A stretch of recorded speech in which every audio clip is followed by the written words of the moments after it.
Peggy 16.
Good almost 5 p.m. people. How's it going today?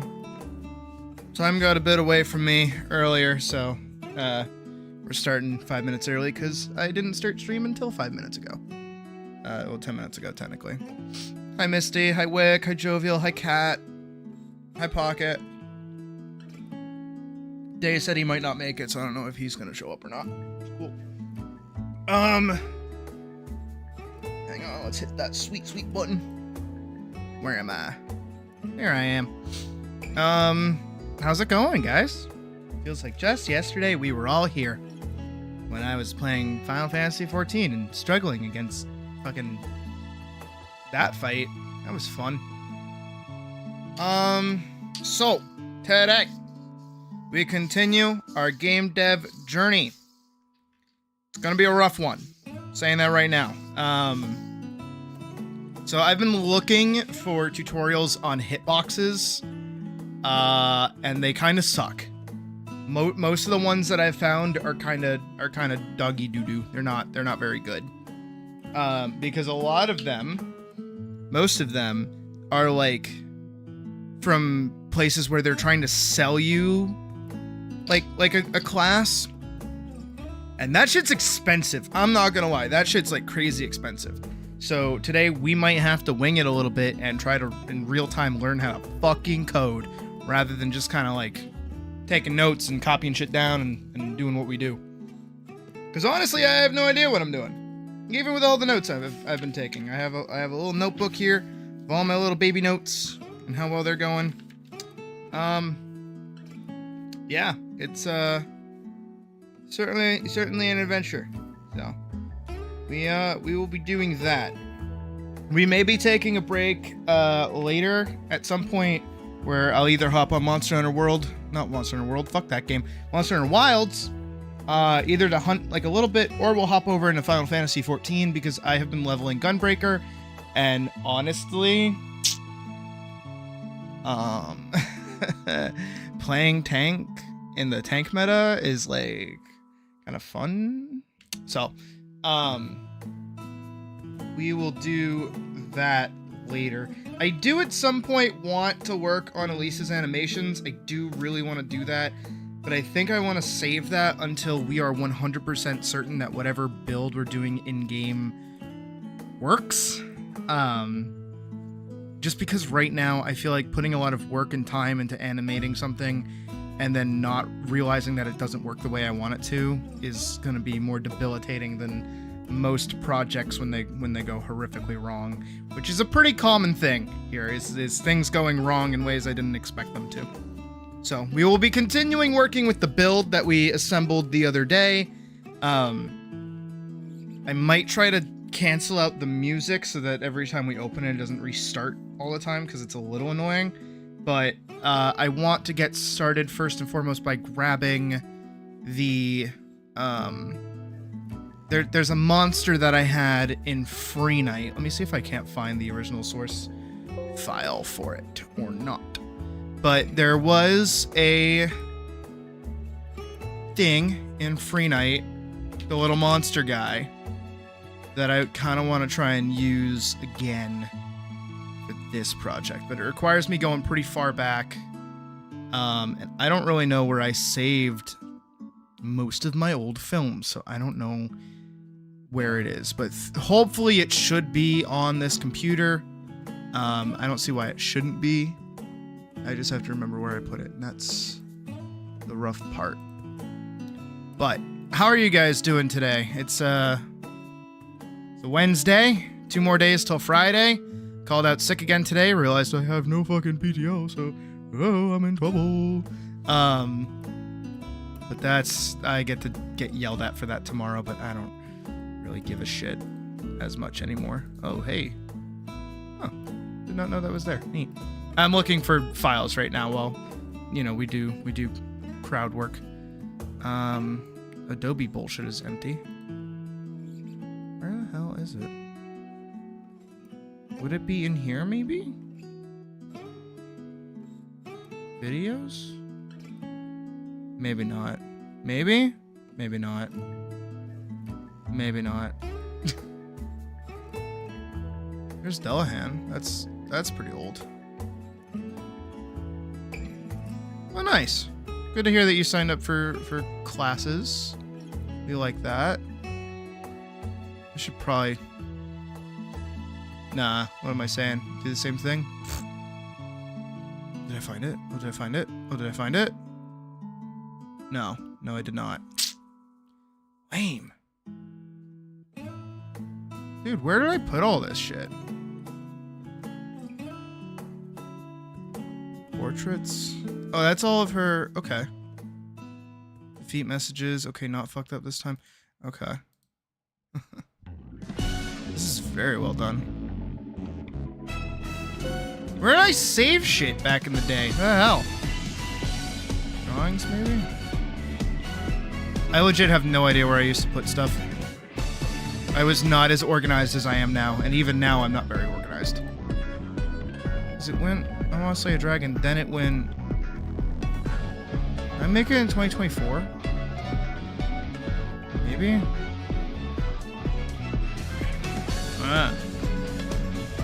I have to like search through for like old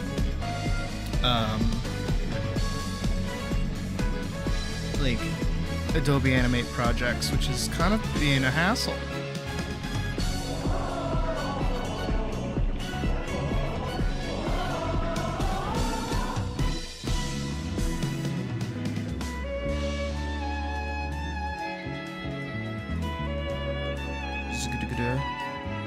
It's an After Effects project. After Effects.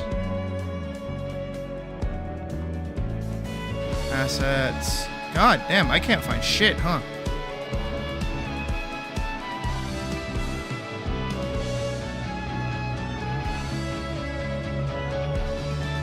Did you run the benchmark before you downloaded Wilds? I feel like that would have been a good marker to see if you could run it even. Animate. 2023 assets. Nope. Nope. Dude, this is like kind of hard. Games go here. Move a guy. Fortnite. I'm really sorry that this is like the start of this stream. I'm legit just trying to find a thing, and I don't want to like show myself digging through files. SFX, Mega Man, Mega Hammer. What?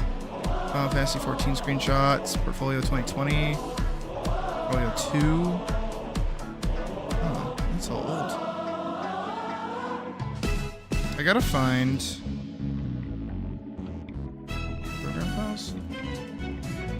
Yeah, because a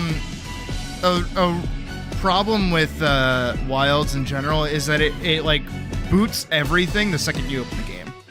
So if you have like dog shit settings, it's gonna kick you in the teeth. It's After Effects. What do I do to find animate stuff? I feel like we've started so many different projects in Animate that it's like it's gonna be nigh impossible for me to find it.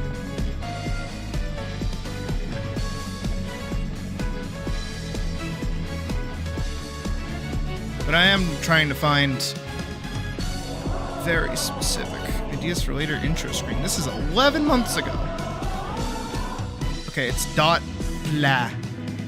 That's what I'm looking for. I'm looking for .fla. .fla. Oh god.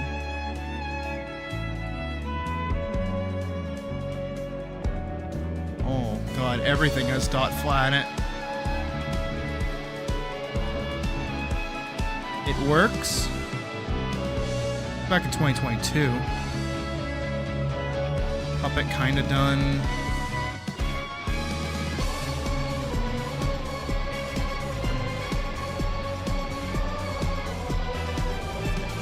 Oh my god.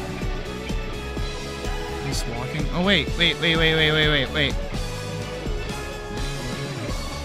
I think I found it. Maybe.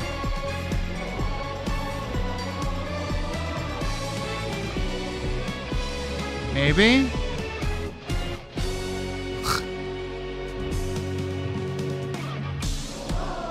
It's not the demo, it's a bench. It's literally a benchmark. It runs the game through a couple of like sequences to see whether or not your computer can even handle it.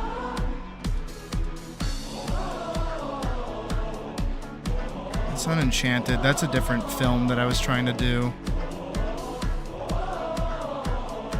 This is fun. That's a joke. It's not fun. This is not fun in the slightest. Because apparently .fla is in everything. Ever boot 2? Dude, I don't even remember what I called anything from Free Night. I'm hoping that I can find it though. Because that's where those little goblin guys are. They're not anything else.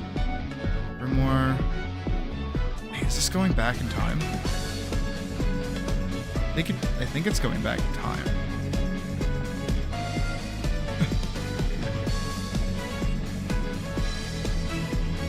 Oh, hey, Jotaro. Come on. I can find this. I know I can. Please, Einavale. 11, 16, 22. When did I make Free Night? That's important to realize. I feel like that was like way longer ago. Free Night came out 10 months ago? Huh? Really? That's insane, actually.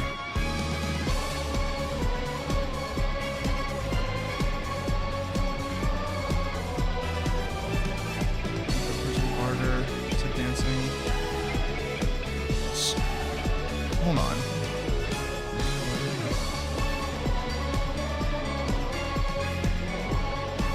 I did that 10. What?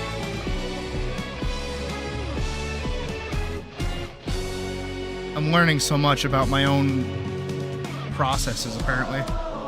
Here's Elise versus Librarian. That popped up. Librarian versus... Yeah. Dude, I hate hunting for files. This shit sucks.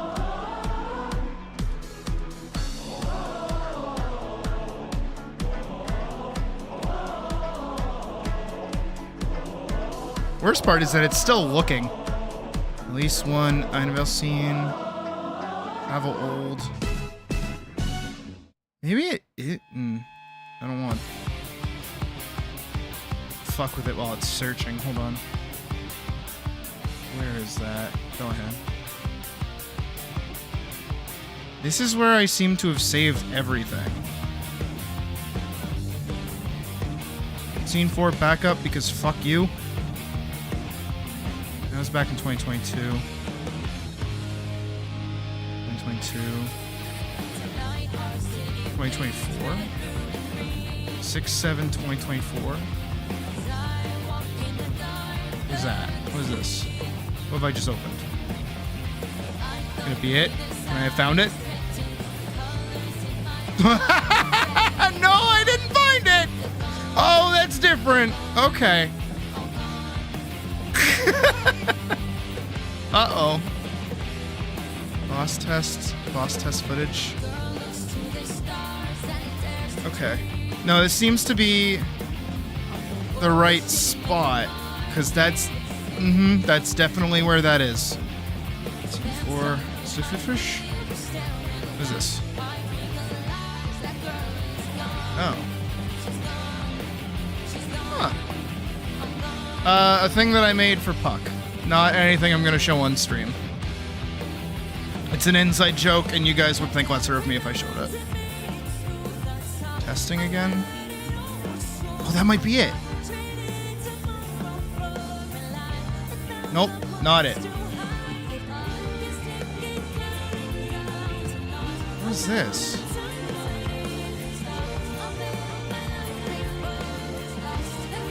Interesting. It's so weird finding old shit that I made testing level, maybe? Yes! Oh my god, I found it! Ha-ha!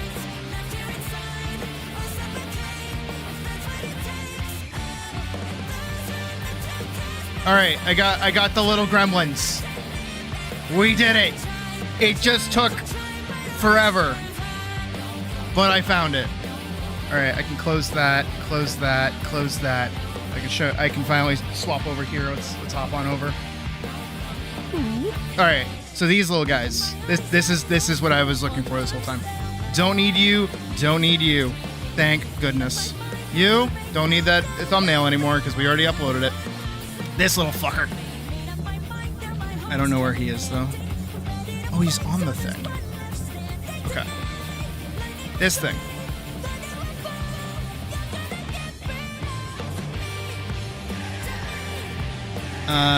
Does he have his attack? Doesn't look like he does. Okay. But that's okay. We have our little gremlin. So what we're gonna do is we're gonna export asset, generate sprite sheet, generate sprite sheet.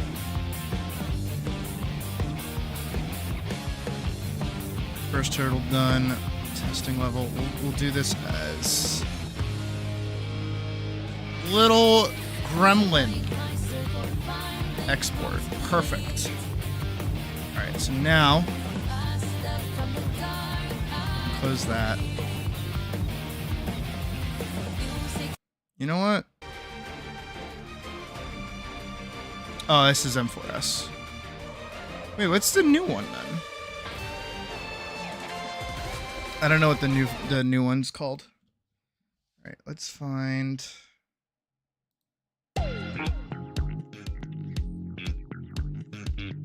Cruiser rate's fun. We'll put this on. All right, we got our little gremlin. Let's go open Godot, and we should be able to open the file again.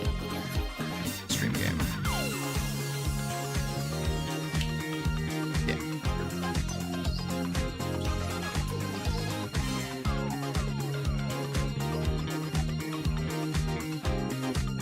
Oh, hey, Kolisek, it's been a while. And I am indeed. We are making a game.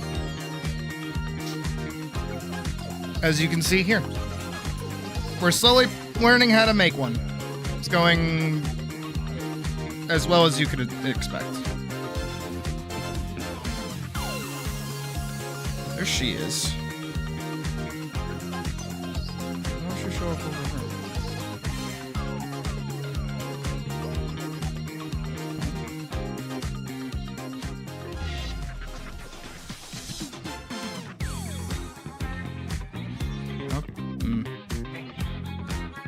Alright, well, 2D scene. No. See? Let me do this. When did I update webcam? About a month ago, maybe 2 months. Let me see. So, I took notes. I wish I was better at taking notes. So, tile set, another node. Okay, I don't think we need the camera. Alright, this song's all over the place. I understand why. We'll do it with leash instead. Okay. So, another node. We want character body?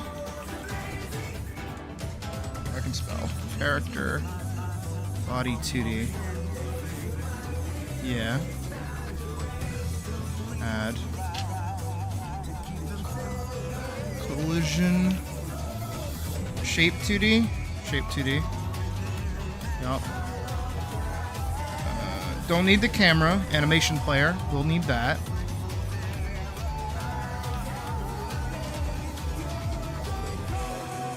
These for advanced animation transitions in animation player. Okay. Interesting, but we'll cross that bridge when we get there. We're not there yet. Sprite 2D. And Node 2D.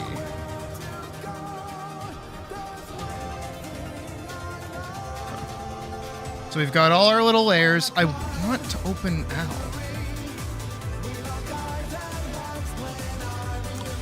How do I do that?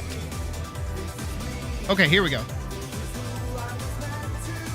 So if we hop back over, okay, so then we just have her.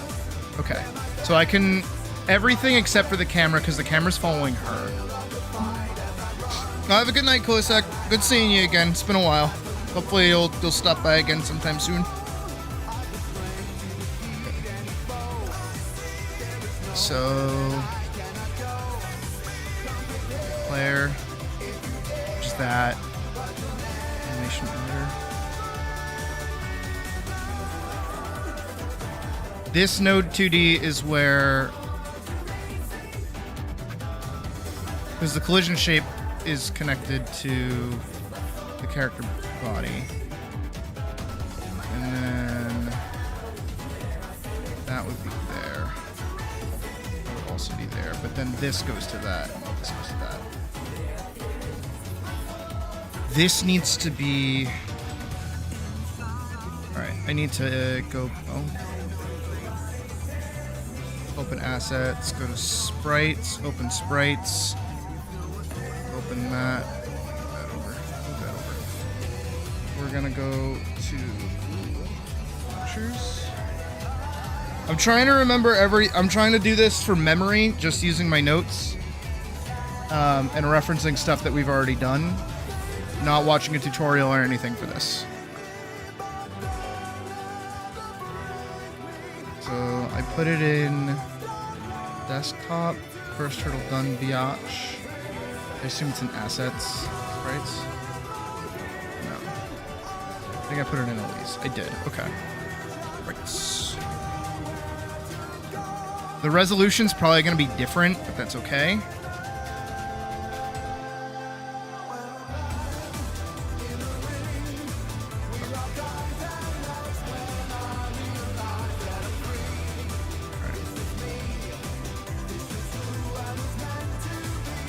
We do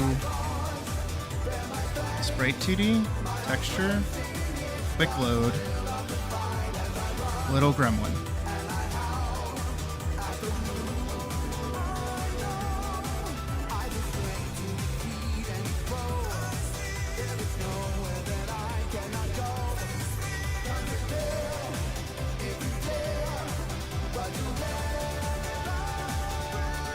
Rectangle shape.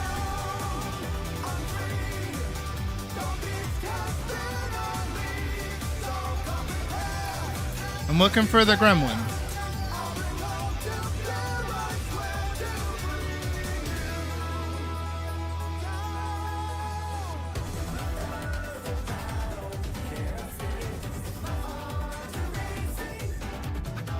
There he is. Okay, so he is here.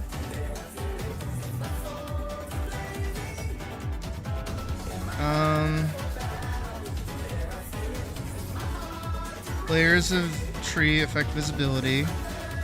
Texture, save your shit, dumbass. Texture, save your shit, dumbass.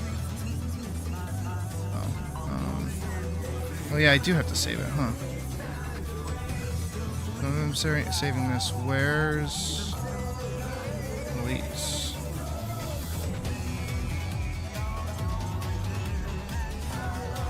I actually forget where I put Elise. Definitely not in scripts. Button large areas. Oh, here we go. That works.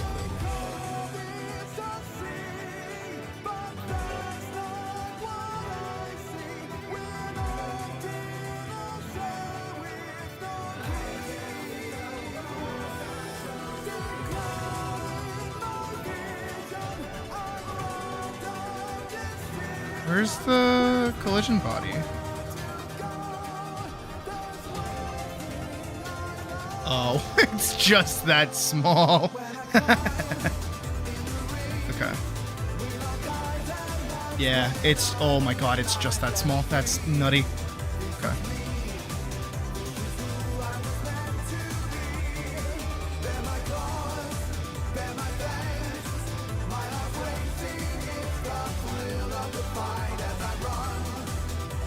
He's gonna be very pixely.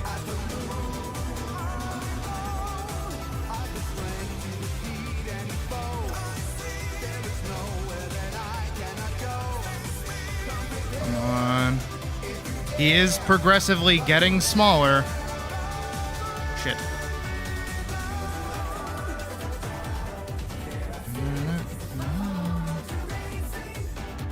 Up. Is there an easier way to do this? I believe there's an easier way to do this, but...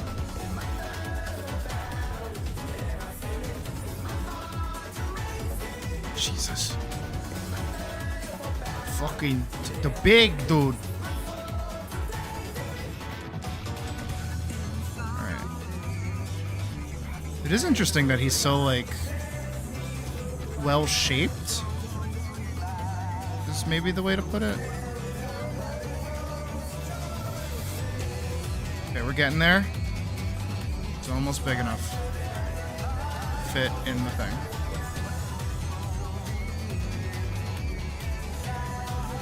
Like, look at him.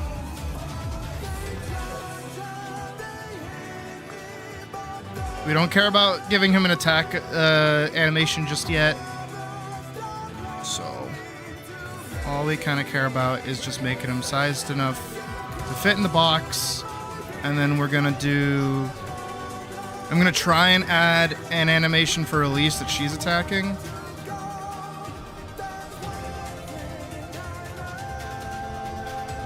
Yes.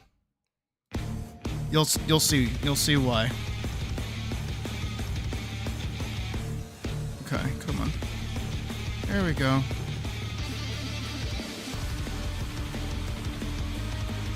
Right. Oh. That's rotating. I don't want to rotate you. I want to move you freely. He's snapping. I don't want him snapping. How do I stop the snapping? Still snapping. What does that do?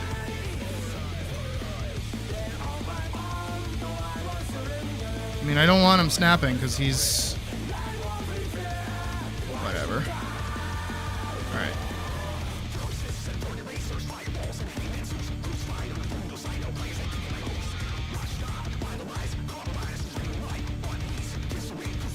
Alright, so we got the sprite. We just gotta do the offset. Right? Is it offset? My notes.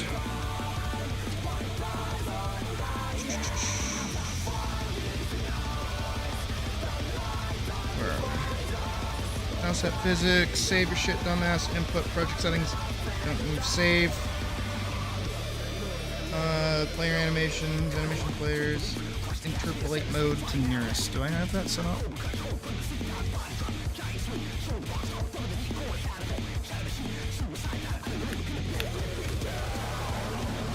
Body. Motion mode grounded. Floating. Huh. Collision? Oh, I think I would have to set him as a mask, huh? So that he can stand and he won't fall through.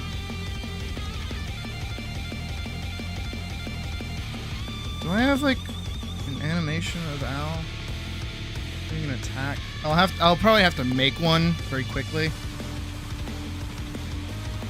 Okay.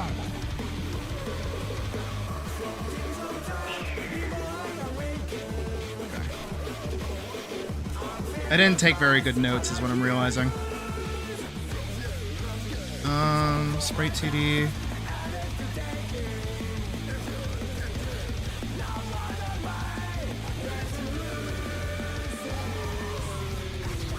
If I go back to Al, what did I do her? Region, here we go.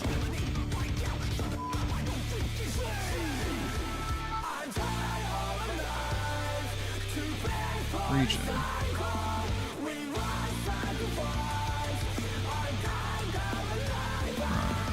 Did I have that enabled? I did, okay.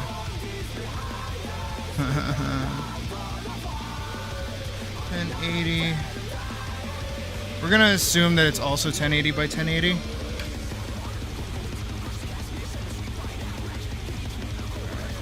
I assume? Where'd he go? There he is. Oh, he's like way down there. Oh, okay. So that's... He is way smaller than 1080 by 1080. Oh my god. How big is this guy? Okay. So maybe like 300 by 300? No, like 270 by 270. Nope, 280 by 280? That looks better. 280 to 280. Here we go.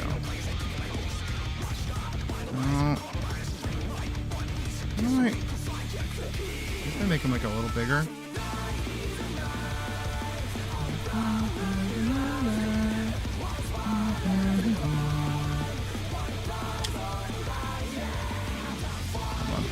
Come hither, Google. How to stop Sprite from what's the way to say it? Snapping. Godot. How to ignore snap the grid. GG project, and I have tile size figured out, and everything is great, so I cannot ignore the grid. No, can't. The entire. Oh, that's tile map. I'm not talking about tile map. I'm talking about Sprite 2D. Camera pixel snapping and top-down pixel snapping. It's not patient slider. How to prevent snapping jitter on player sprite during movement after enabling. Sprite collision detected, but snapping to other side. Snap doesn't work when rotated. Does it matter? Does it really matter? One asks themselves. I want to know what free move is, because I mean, I guess like his foot being a little bit over is fine. It's whatever. Alright. Just put that over him. Over him. There. That's like a tighter little... You know what? Can I do collision polygon? Let's try that. Let's try a collision polygon. And get rid of collision shape. Disable on, one-way collision on, polygon on. Uh-oh. Did I just make my life like way more complicated? Disability? Shit. Build mode solids? How do I build? Oh, wait.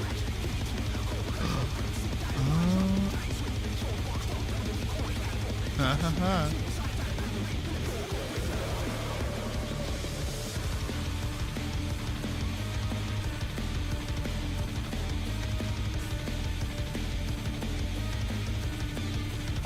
Is this gonna work the way I want it to? What is...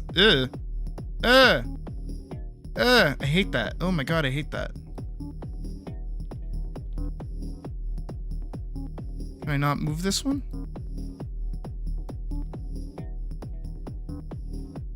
Okay.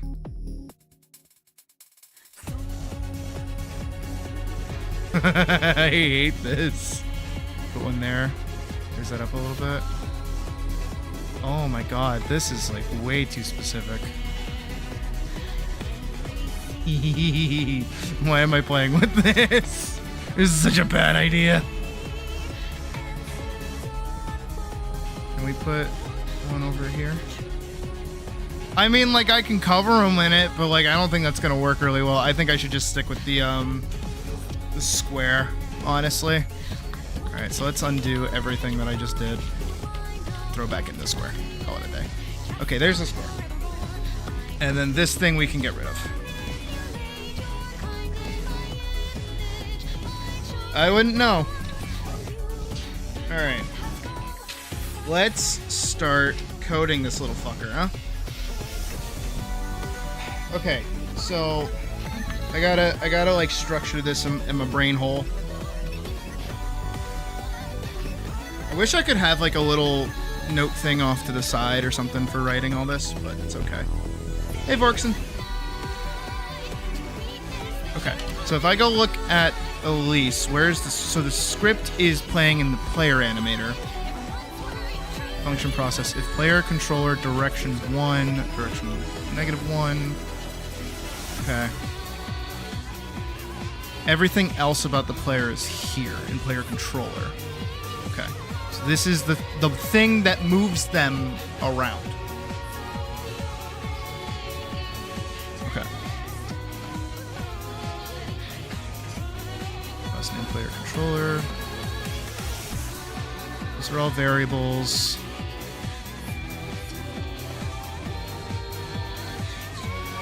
Oh, you know what I need to do? Step 1. Let's see if we can even put him on the area plane. So we're gonna have him on this little thingy over here, right? So let's go to area 1. Add.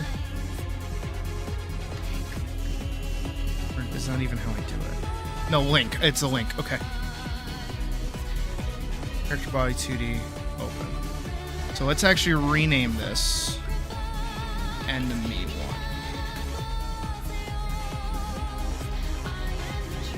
And then we're gonna save it.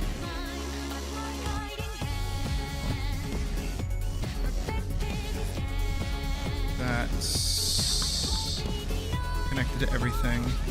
Where is it? Let me guess. Over her? It is. Okay. So we can slide that little fucker right there.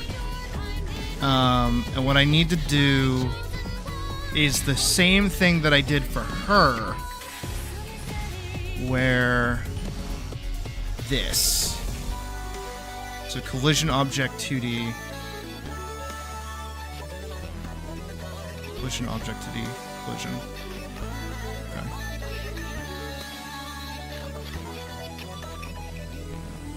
Player, right? No, it's the other way around. Player, ground one way. Okay.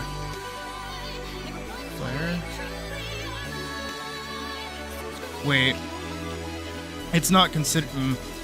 Let's run it, see what happens. See if he just like falls to the ground. Oh no, he's there.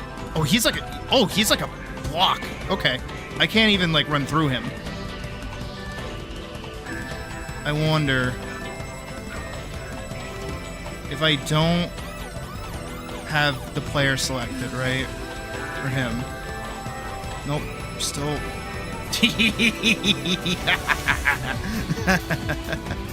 Okay.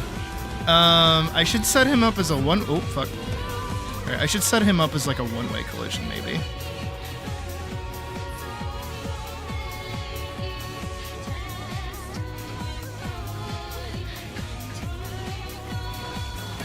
Or is collision shape and hurt box different? Hit box. Nope. It's the same. Collision. Okay, so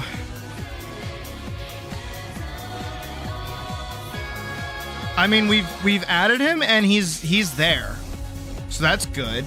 That's progress. So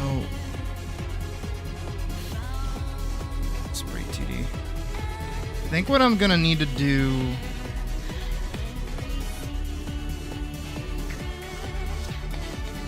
I think I have to do another player animator.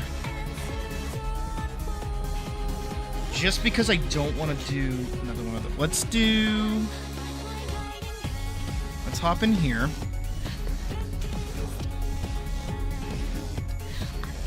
And then let's go grab from...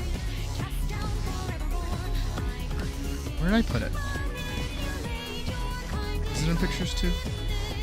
2024? Vanguard Overdrive? It is, okay. Let's throw that in and do that. That's a big arc. That's a really big arc. Let me shrink it.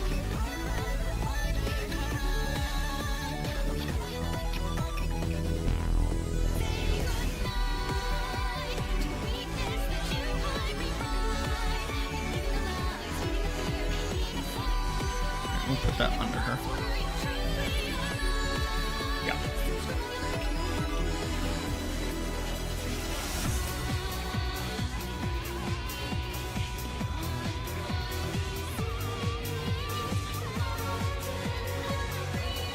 Alright, let's throw this into like a desktop. First hurdle, Elise, PNG, attack.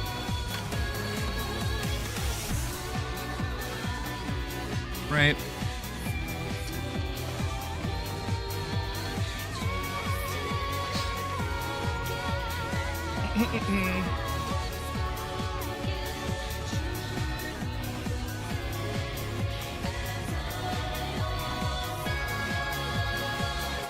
Because it's all under player animator. It's all connected to the player, which is connected to this sprite 2D. Right? So if I do this again,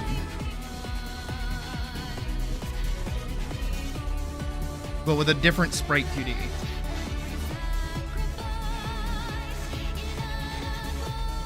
Maybe? How to use a different texture for a sprite.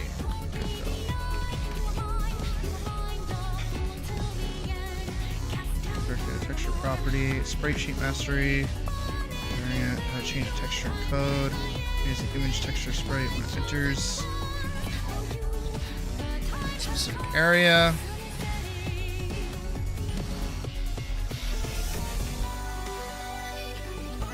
No one's answered. Okay.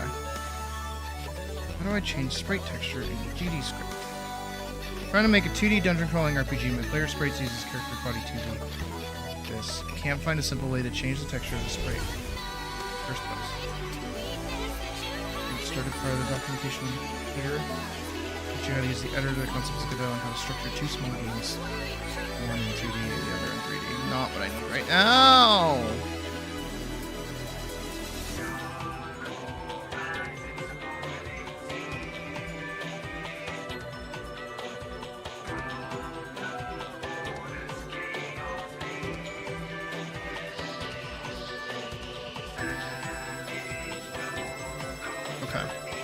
Because this has a script to it.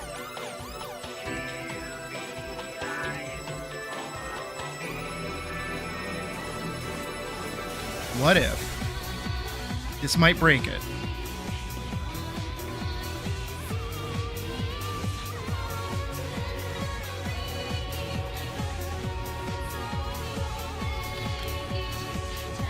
Let's try that. Texture. I haven't put it in yet. That sprites. Empty, quick load.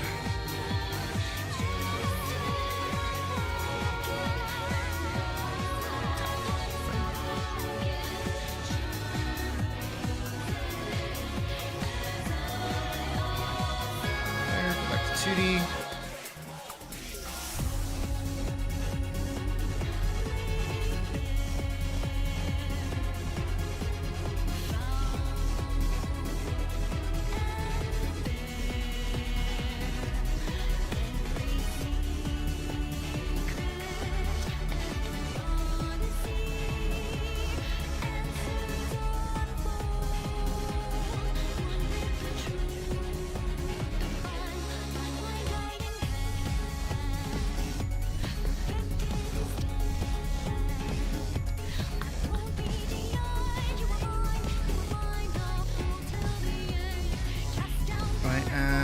Another collision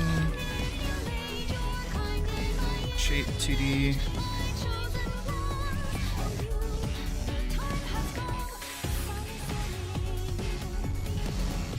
Rectangle.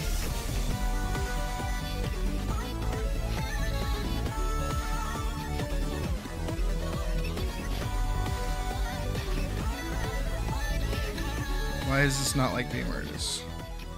Serves to provide a collision shape to a collision area object 2D. Ah.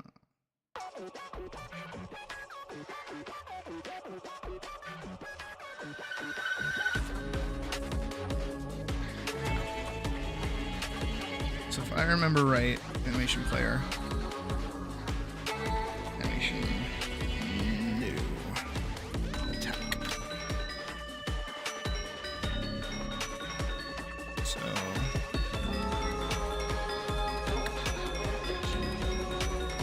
key. Property insert keys.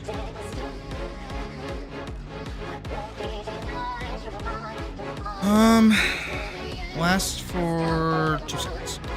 I assume that's 2 seconds worth.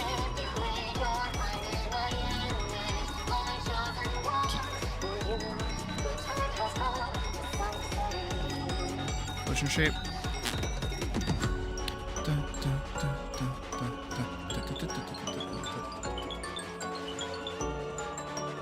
There's a way to do it. So, collision shape.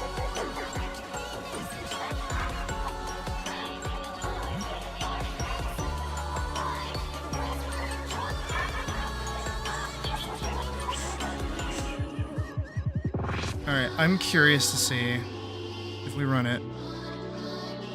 Okay. Alright, how do I get rid of that?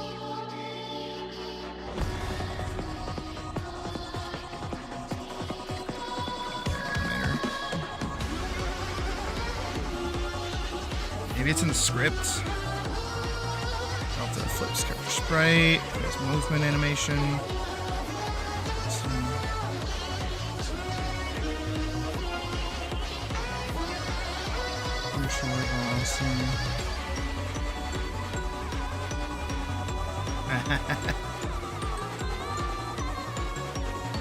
Okay, let's look up tutorials. How to do an attack in Godot. Melee attack. This is the tutorial I was watching earlier. And you want to make a melee attack, such as swinging a sword or punching. Yeah. And this could be in 2D or 3D. Our solution here will be in 2D. Okay. And whenever the sword goes out, we want to detect that it hit something. And we'll want to do that with an area 2D, but we only want it to be active during the frame when the sword is swinging right there, but not after. And so we're going to do that with our animation player so we can make sure that that enabling and disabling of the area will match the frames of the animation. And we can also do that with the second attack here, which has a slightly different pattern. All right, so I've already done the animation bit. Sword animation, it's area entered signal. And so now when we play the animation, you can see it get enabled while the sword is going forward. Well, I mean, now there is no like full animation so I'm for it. going to rename this area 2D to sword hit. Oh wait. Okay, how did he? What did he do there? So he's got the sprite, he's got an area 2D, and then he's got the collision shading, the collision shape, and then he has a different collision shape there. Okay, so I need to attach it to this. Yes. So I need to add add an area 2D. Area 2D. Connect that to the attack. Collision shape 2. Set that to that. Okay. I'm going to put on some background music while we do this, because I know there's going to be a lot of pausing and starting and pausing and starting.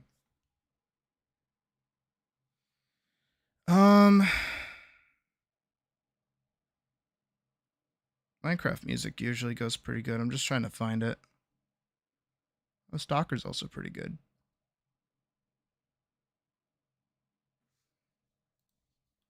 Minecraft music.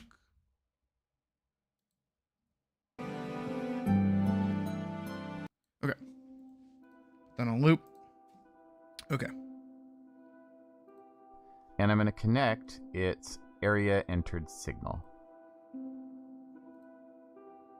Is that a thing?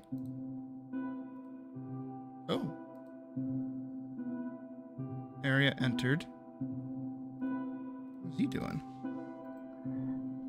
And so this is going to go to our player script, which already has the code to do its movement, which I'm... If input is action just pressed attack state machine dot travel attack 1. Okay.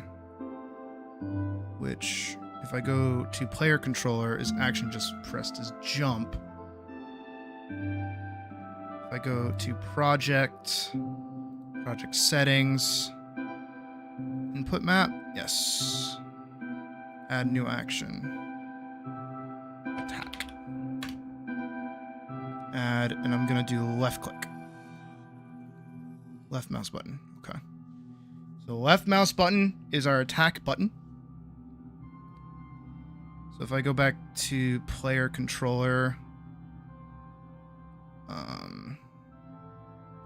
how does he have it written out? Function get input. Current node velocity equals vector 0. 2.0. If input is action just pressed attack, state machine dot travel attack 1 return. I just pressed big attack. Attack 2. So I don't need to worry about that. I just need to worry about this. If input is action, get input.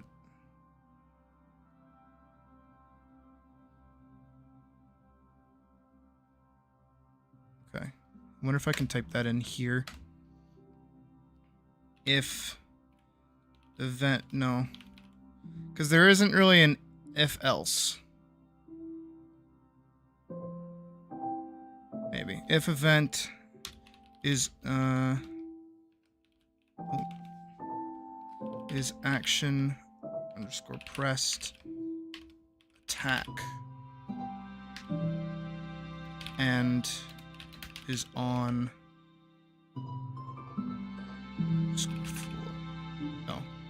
and is underscore on underscore floor doop a doop boop boop.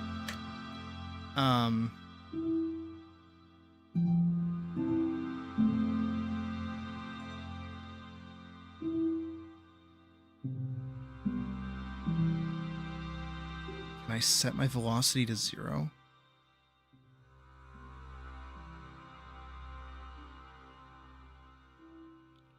Velocity dot x equals 0. Attack not declared in current scope. Oh, quotation mark. Quotation. Quotation. Okay. Okay, so that's the player controller. And then on the player animator,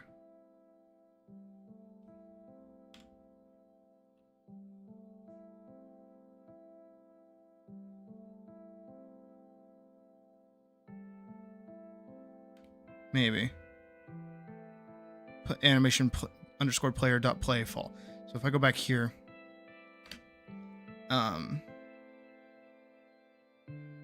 animation dot player or underscore player. Was it underscore player? What was it? Animation underscore player dot play jump. Underscore player dot play. Player dot play attack. If it's not declared in current scope. Okay.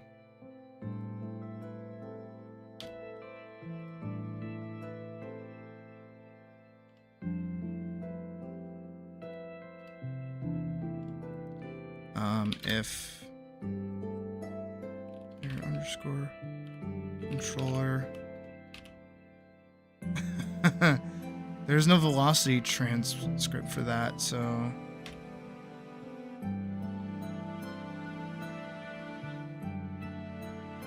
if what did I set for? Okay, so if I set that over here, that, then if I event not declared in current scope, is it here?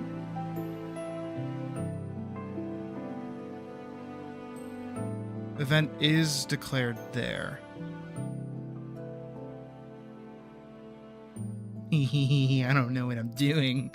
I'm just fucking around hoping that it works. So if event is action underscore pressed, attack is on the floor, animation player attack. Okay.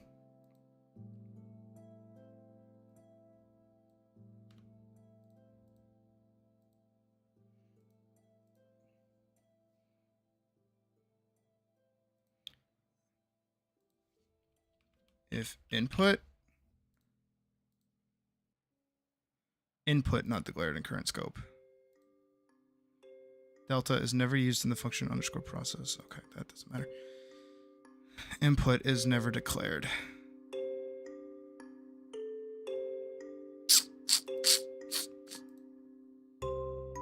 I'm not going to go into. You can see another state machine. Okay, so he didn't. So I was using events for all of stuff I was doing. Okay, what is Godot GD script event? Using input event. If event is input event key. If event.pressed and event.code equals key escape, get tree.quit. Input is action pressed. UI right. How does it work? Or I can show you guys while I'm reading this.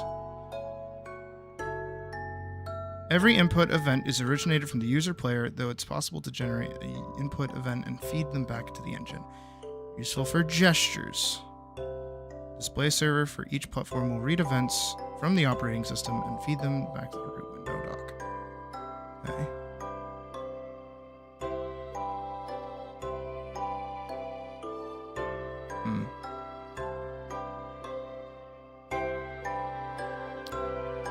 So did I set variable speed multiplier, jump multiplier, direction?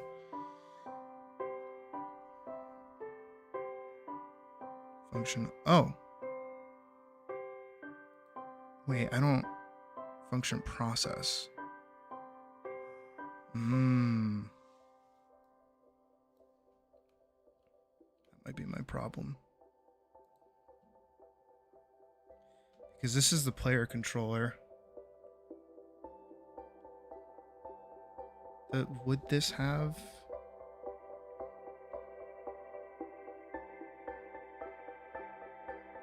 What in the fuck am I doing? Okay, so...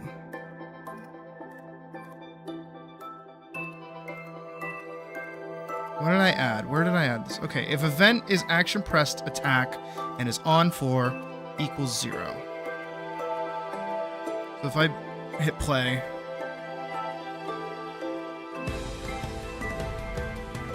it does nothing. Okay, left clicking does fuck all. She's glitching over it.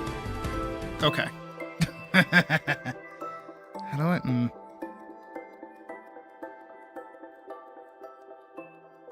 This.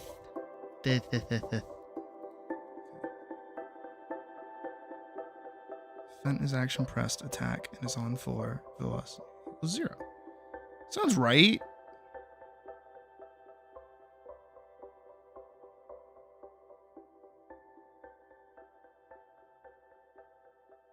Add the gravity. No idea what I'm doing, but that's okay. The gravity from the project settings to sync with rigid body nodes. Put handle jump. Event is action press jump and is on floor velocity equals jump power plus jump times jump multiplier. 10 falls else. Okay, that's how you fall through. Press attack.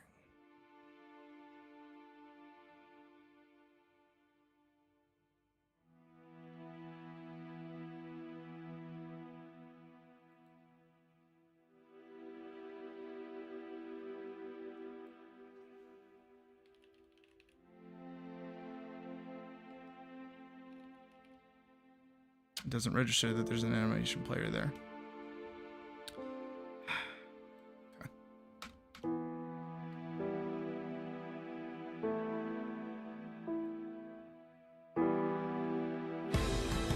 Okay, so she's fucked up there. It's good to see that hits. Like if I'm standing next to it, that is gonna hit. Just need to do it. Okay. We will get this. We will work this out. We will make this work. Design transform an animatable 2D body. Okay. Even if we have to scrap the whole project and begin anew, I will. Godot.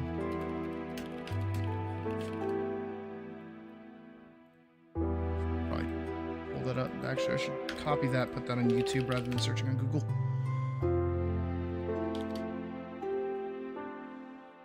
Alright, make a platformer in 20 seconds. This particular tile set, it's gonna He never really did once we select the tiles we want to use, we're just gonna like physics harm stuff. What was the last player velocity direction? Accessing nodes and their values in the script is very easy. Switch to the script tab, Okay. I think he did do one set up store.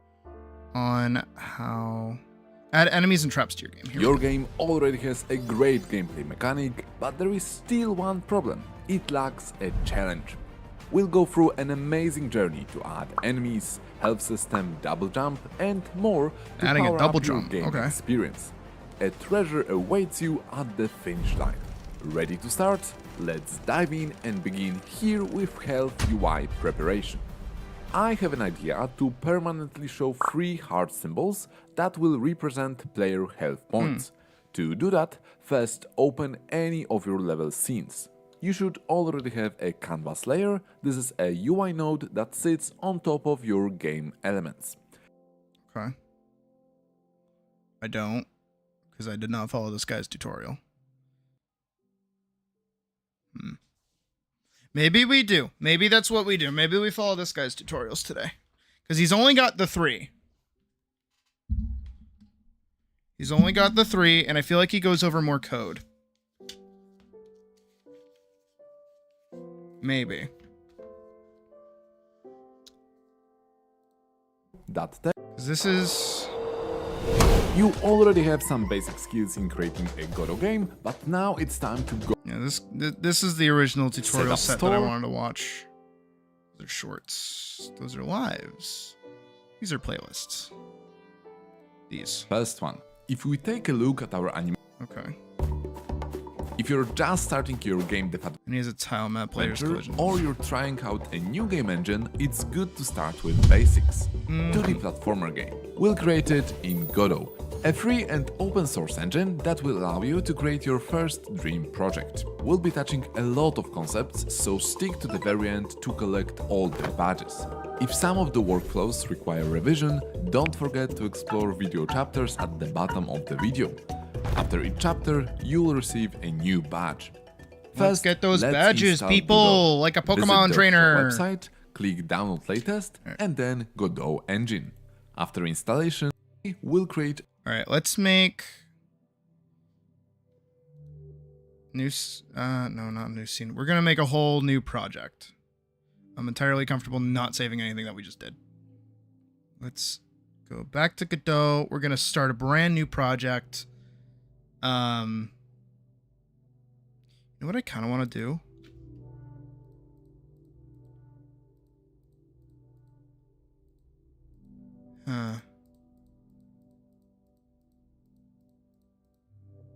Hold on.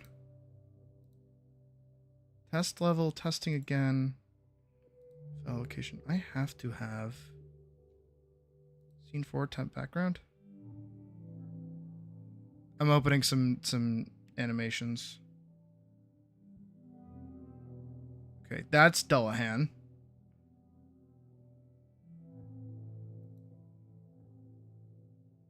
Six, 7. Oh shit. Do I want to know even? Okay, that's like an actual animation. Scene 3. Scene 2. Pro scene a little bit.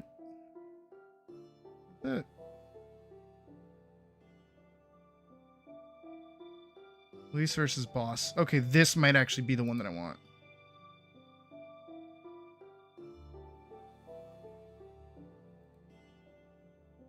Yes! Oh my god, we found it. Holy shit. Alright. Okay. Yeah. Guys, look.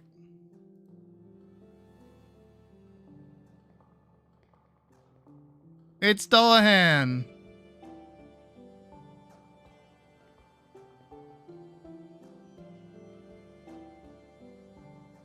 Ugh.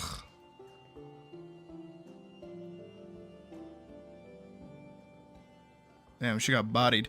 So I have at least run, startup run. I have her idle. So we're gonna take the free night version of Elise instead of the barter one, and we'll work with this. So export to PNG sequence. Oh, not PNG sequence. Generate sprite sheet. Here we go. So these are. Can I get this really small? Can I get this really small? I can get it really small. Okay, maybe not that small. Border padding by like 2 pixels. 2 pixels. 2 pixels. 2 pixels. Shape padding by 2 pixels. All right, more like 10. We'll do 10 like across the board. Yeah, there she is. Holy shit.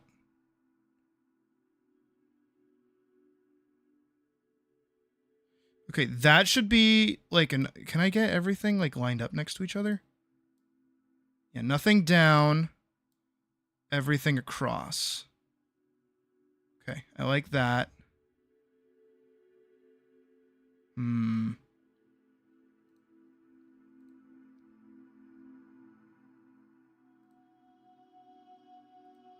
Idea. All right, F8, Elise, sheet. Okay. So we're gonna back up. We're gonna go here. We're gonna grab and drag her idle. We're gonna put that there. Gonna drag her jump. Gonna put that there. Gonna grab her run.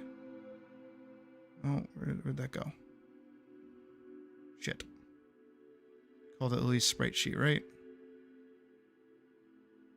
Elise sheet. Here we go. Okay, so we got her run, her jump.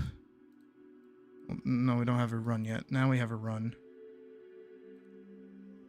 And then let's get her full attack. So, and I should make that about 2 seconds long. Ah, oh, fuck. Why do you do this to me, you fucker? Customize timeline tools, everything. Hate when there's an update. Hate when there's an update. Always fucks up my timeline. 1, 2, 3.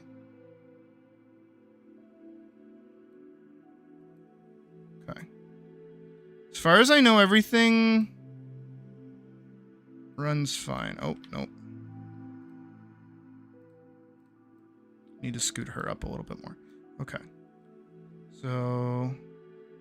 yeah, that jump animation looks good, kind of. I think I gotta move her up a little bit more and move this one up. Oop, undo. Move this one up a little bit more. So that's separated. Just want to make sure her attacks are all good. Looks like it, yep. But I don't want that to restart, I think. Because 1, 2, 1, okay. 1, 2, 1, 2, 1. Okay. And that goes back to that. Her jump is 1, 2, 3, 4. 1. Just trying to make sure everything lines up. 2. And then it flip-flops between the two for the rest of the time. Okay.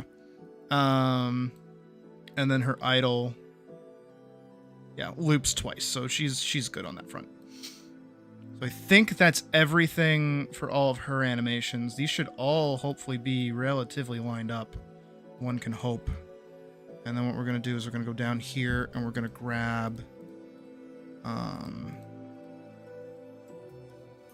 not that. Where did I put it? What did I call it? I called it Elise sheet. Here we go. Generate sprite sheet. Yeah, I figured it was going to be too big. Oh. Give it a second. Okay, that works. I really wish I could see everything.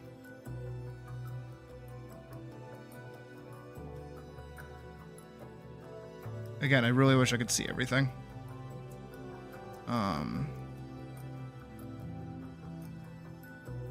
Because it's gonna be really tall, I imagine.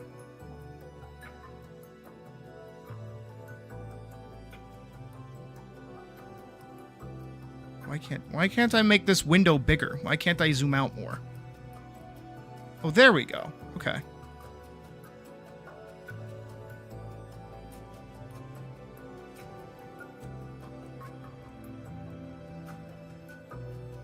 No, don't do that. That's gonna break it.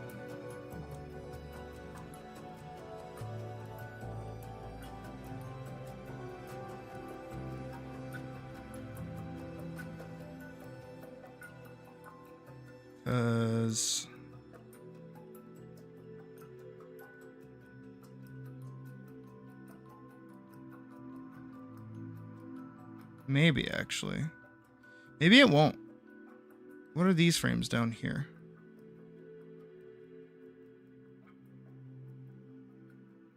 Two.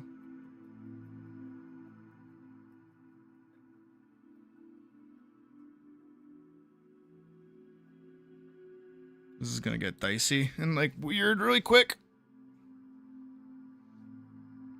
Because I feel like as long as the attacking animations don't overlap, we're good. Fuck it, let's export it and see what it looks like.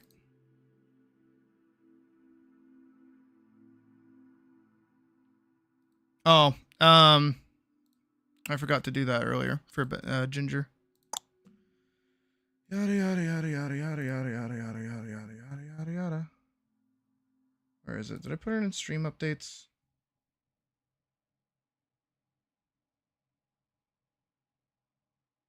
I did.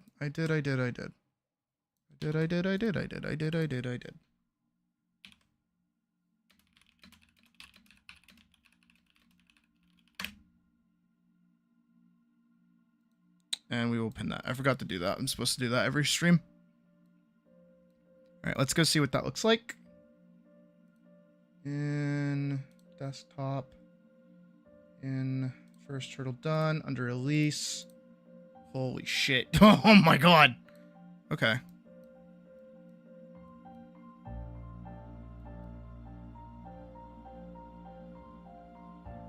I mean...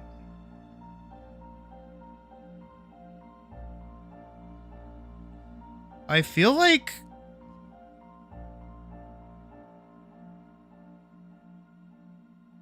Yeah, no, you know what? I don't even think... Huh.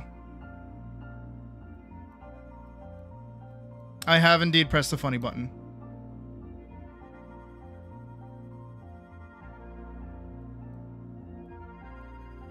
Okay, so... all of these, once I do the offset, should be the same amount of distance from each other besides the offset. So some of the wider ones, like her attack frame here, is definitely gonna be kind of dicey. I should probably bump it up by like 5. I think I might do that. I think we might try that.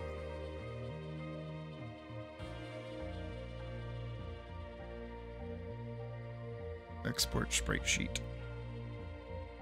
We're gonna go up by like 5 or 10 for the border padding. Oh, that was a chugger. That one chugged.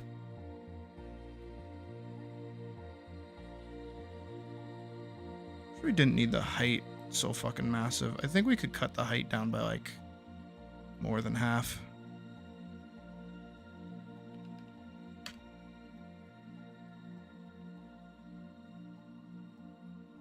Oh yeah, way smaller than that even.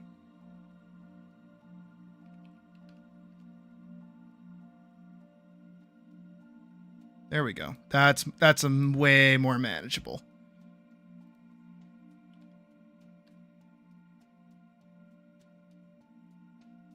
Because it's only 2 layers. The thing I'm trying to make sure is that the wider swing frames have enough space that they don't get all janky. So let's zoom in on those. So yeah, these should all be arranged reasonably the same.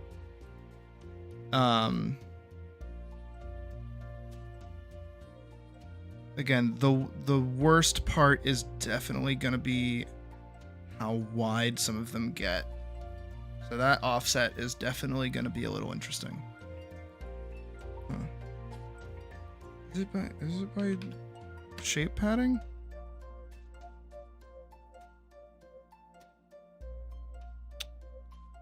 Or is it border padding? I'm trying to make it... Maybe it is shape padding and not border padding. I'm trying to give everything enough space to breathe.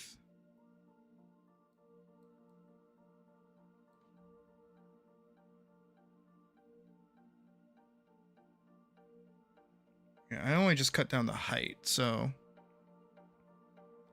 everything else is roughly the same. Yeah.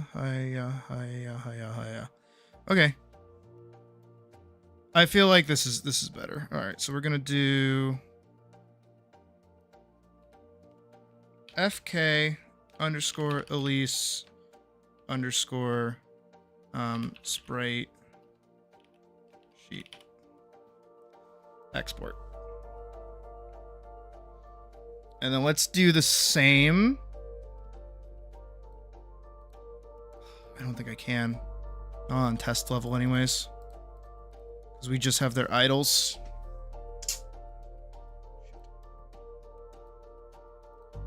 Also, this is what her full sprite sheet looks like. Which honestly, not too bad.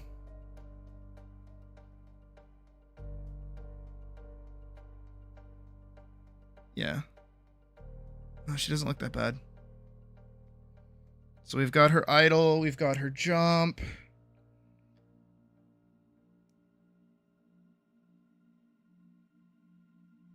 So yeah, we can do that into the falling animation. And then we have her run, which is only 4 frames, which is actually super fucking friendly. And then we have her full 3-hit attack combo that we can do into like 3s, and then we have her standing again. How many frames is her standing animation? Idle. 1, 2, 3, 4, 5, 6, 7. Wait. Yes, 7. All right. So Elise, idle. 7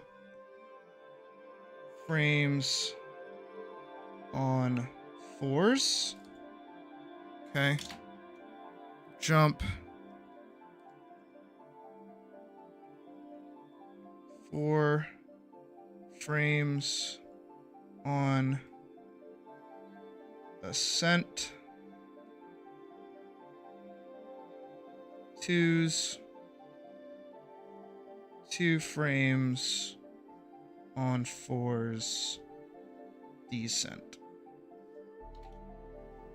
Running. Run. 4 frames on 4s. And then attack.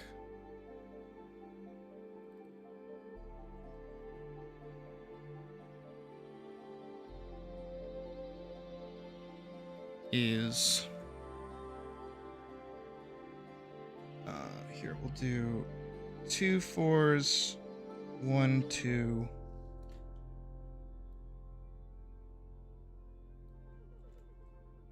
Last hit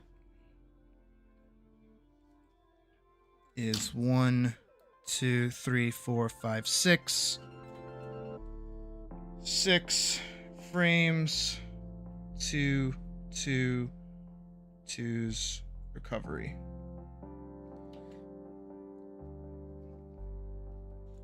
Okay. That way, I don't want to fucking kill myself. So we've got all that. We know how many frames each thing is. We know all the frame data. If I need to look anything else up, I can look at this. So we should be good. So we're gonna start a new brand spanking new project. We're gonna call it Free Night _ test run. Right, cannot save to browse. We will go here. Back one, just the Sid's game folders. We're gonna make a new folder and we're gonna call it Free Night Game. We're gonna use this folder.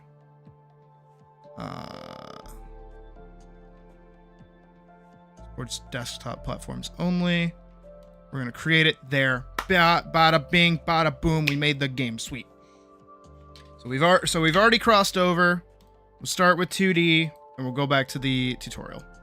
Only 2D elements, so here at the top select 2D mode and zoom into the blue border. It represents our game window. Right, where's that blue border? We are already around it. Beautiful. Our scene will consist of 3 main elements. 3 main Background, elements. ground blocks where our character will be able to walk, and a character. Let's start with the first one. Today, for all the graphics, I'll be using this awesome free pack called Pixel Adventure. Okay. That's pixelfrogassets.itch.io. Actually, wait. Let's go hunt for some assets. Let's do that. Because you know what? He's making everything here, but I think we can go find similar assets for what we're doing and make it a little more fun. Shall we?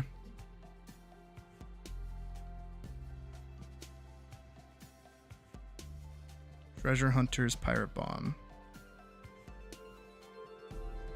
You know what? Treasure Hunters.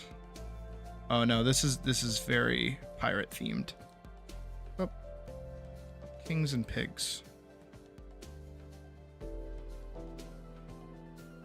This looks a little more like what we're trying to do. Just a little bit. So I think we'll do this one. I think this one can be very cute. So let's hit that download button. Nah, just take me to downloads. I'll pay for it another time. Actually, Tiny Swords. What's Tiny Swords? Oh, okay. That's like a little isometric game. Not what we're making. Okay. But again, so you guys know, everything that we'll be doing today, shut up WinRAR, even WinRAR is entirely free. Everything that we're doing. So if you guys want to follow along, you can go to the exact same spot that I just went to and grab what you need. So I'm going to copy that and then I'm going to go find... No. Yes. No. Maybe. Where am I? Okay, so we're gonna go back here. I'm gonna do new folder, the first hurdle bit, and we're gonna call it Free Night Game.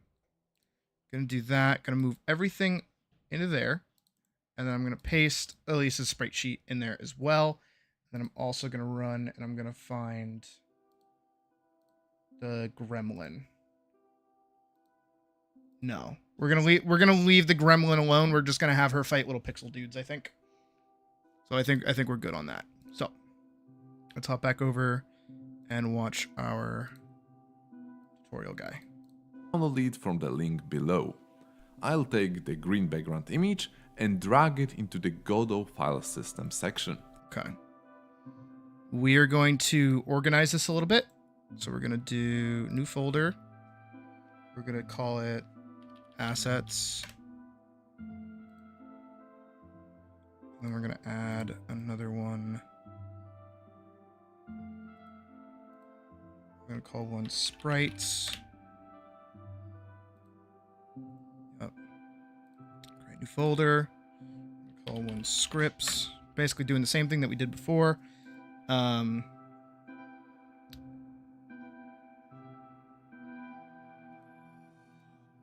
Other bullshit. Smiley face. Okay. Can't do a smiley face. That's whatever. All right, so we got our sprites. I'm going to put the background in there. So I got to go find that. That's on desktop. First hurdle. Free night game. Sprites. Sprites. Tile sets. Boxes.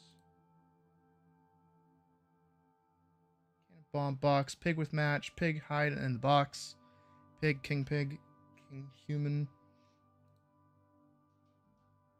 Okay, so is it in tile sets? I assume it's this. Let's look at that again. Let's look at what we downloaded. Yes, okay. So if I'm looking at that properly, yeah. Oh, I closed everything. Oopsies. Oop, I got fucking sent to the Shadow Realm, apparently. Oopsie doopsies. Okay. So we've got all this. Got this. We will grab the terrain and move that to other bullshit. Is a background, but we're not using a background, and we don't have a background at this current moment. Would like a background, but we'll fall. I'm gonna download the thing, and I'm gonna follow along until he starts placing them tiles. I think maybe because all of this is done in tile map. I know that much, anyways. So we're gonna grab. See how much of this is just getting like smacked around. All right, let's do Pixel Adventures 2. Sorry, just take me to the downloads. Shows that I've already done this once before. I'm gonna grab all this and move it into the free night game spot as well. Bada bing, bada boom, bada a. Now we can back here. He moved that there. I already threw terrain in there, but I'm gonna go to background. He said he was gonna do green, so I will also do green. Okay, so now we've got green. That way it will become a part of our project. To fill the whole background of it, let's create our first node. Click on this small plus icon in the Scene tab and search for Texture Rect node. Click Create. This component allows us to show an image on the scene. Simply drag this image from the file system to the texture field right here. Okay. All of that is doable. We will do a 2D scene. And we'll do Texture Rect. Create. Drag and drop that there. Okay. That way it shows up on the scene. Now I would like to resize it to the whole size of the screen.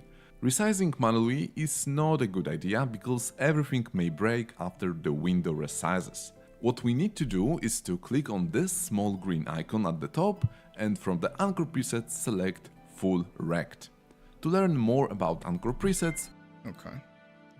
So that's up here. Is it there? There it is. Okay. Current ratio? Huh. I clicked it. Just goes right there.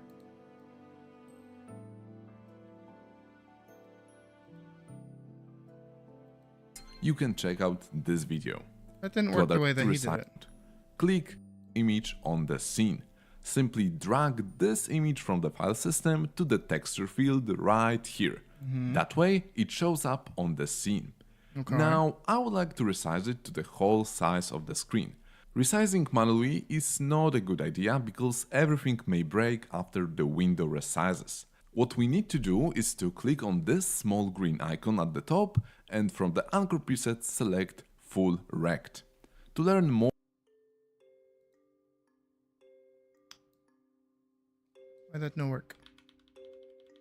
Do everything. Other node. Great. Just gotta do everything like he does in the thing. Alright, so then he adds, and then he goes to text direct. Create. There it is. Drag and drop. Go up here. Click that. It worked this time. More about Anchor presets. It's you because it can was check part of out the 2D this node video. instead of a regular To other small node. tweaks. First, I don't like that this pixelated image is being blurred. To fix that, here in the inspector, find the texture section and change filter to nearest. Much better. And the second one, instead of stretching this image, I'd like to tile it. Here in the stretch mode, select tile. And then stretch mode. So if we go back here, stretch mode, tile, texture, nearest. Okay. Cool. There, we have a background. Holy shit. Great. Now let's create a ground on which our character will be walking. For that, we'll use a grid tileset system, which allows us to easily paint our scene objects. You may recognize it from many popular games, both in the side view and in the top-down view. I'll import this terrain file. To use it, let's create a new node. Right-click on the root, select Add Child Node, and search for Tile Map. From node, a child node, tile map. We learned about tile maps last time. Start drawing tiles, we need to do a one-time configuration of a tileset. Here in the inspector, click on Empty and select New Tileset. In this new window on the bottom, we only need to drag our terrain image here. Click Yes, and Godot will automatically split our tileset for us into small individual tiles. Cool. So with our tile set, new tile set, very quick load.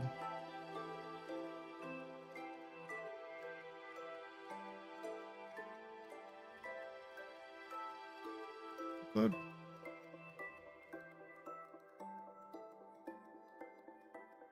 What did he do? Wait, what did he do that was different than what I did? A grid view, add child node, and search for tile map. To start drawing tiles, we need to do a one-time configuration of a tileset. Here in the inspector, click on Empty and select New Tileset. In this new window on the bottom, we only need to drag our terrain image here. Gotcha. New tile set.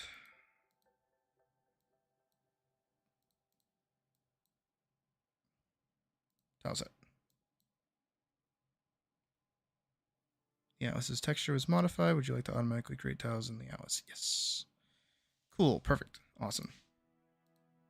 Click Yes, and Godot will automatically split our tileset for us into small individual tiles. Now to draw them on the scene, simply switch the tab on the bottom to Tile Map, select Tile, and start dragging your mouse on the scene. Again, two small things to make this experience better. First, let's increase the size of our tiles so that everything will be bigger on the scene. Go to Transform and change scale to 3. And the second one, if we zoom in, we can see the same problem with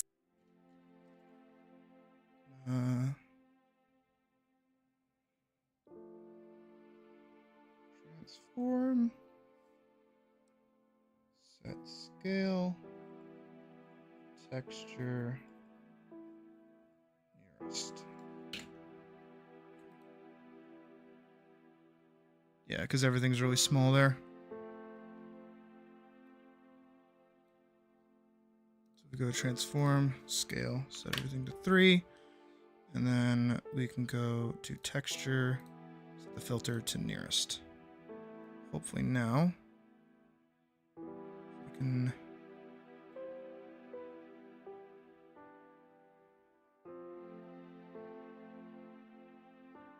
I think of the best way to do these little textures.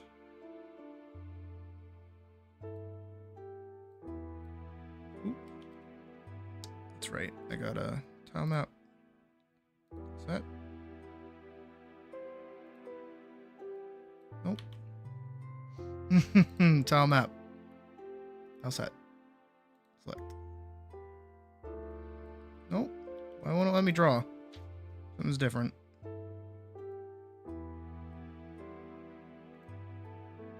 There we go.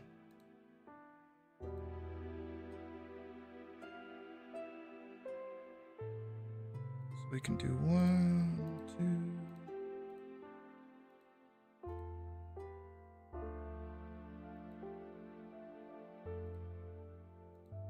2, 3, 4, 1, 2, 3, 4, 1, 2, 3, 4, 1, 2, 3, 4, 1, 2. Then we can grab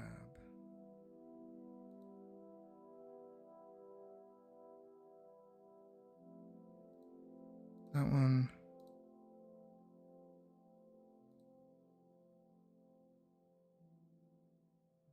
That one? Sure. Why not? And then we can go up here.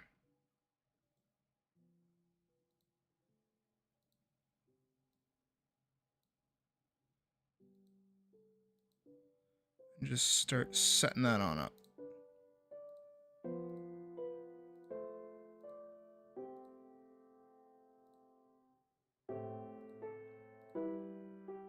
Whoop. Look at us.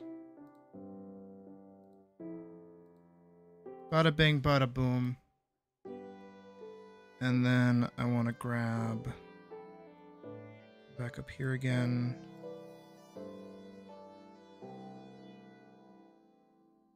Should just be one that has like this kind of block texture.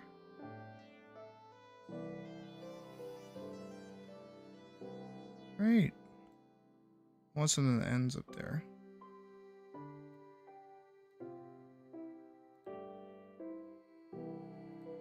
Guess we can just do that.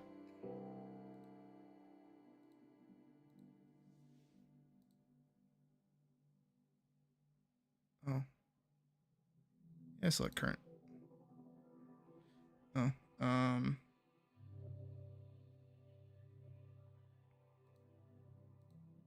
Where is this even?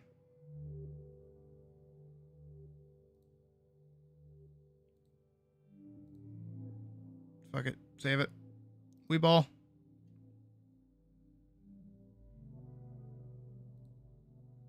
Okay. So there's our little background. Look at us. All right. Managed that. Pretty good. Smoothing out pixels.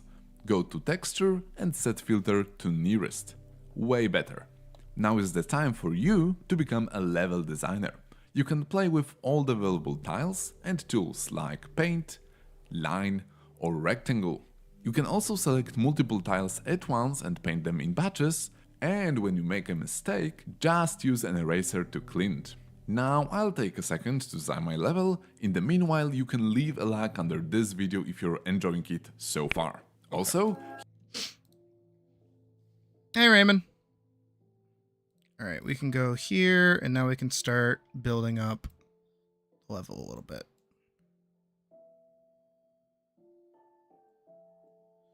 Let's figure out what we want to do.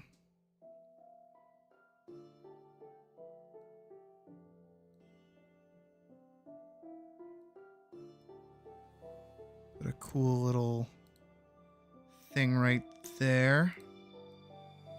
Grab that and do it there. Grab the whole thing, just like.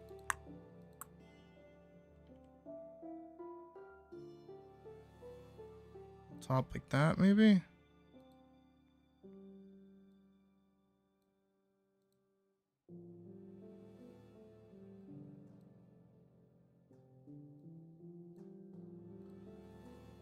That looks terrible. It's a bit like that.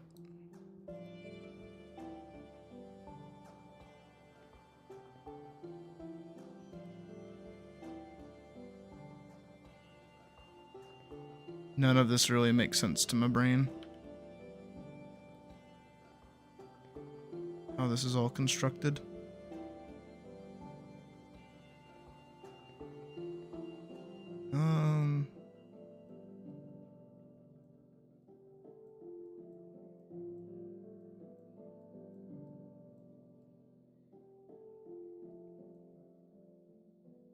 There's no real way to make it.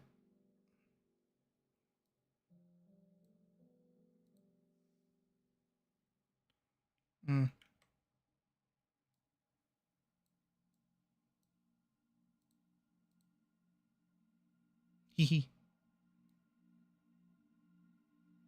Here I thought I was being slick. Let's put a thing like up here.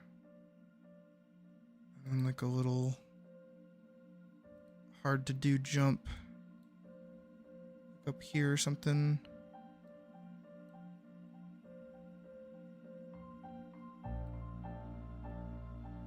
I don't know really what my distance is gonna be here.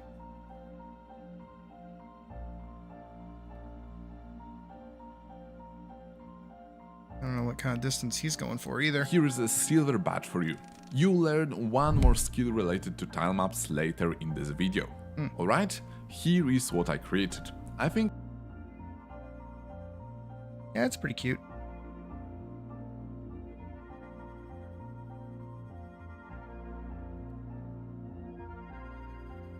I feel like this go there.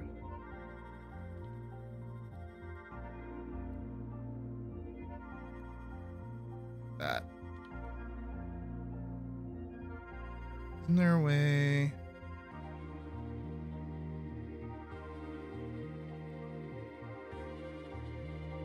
Like this, maybe? Uh-huh.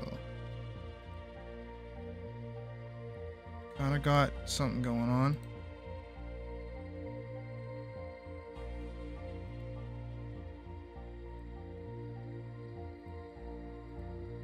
There we go, there's something.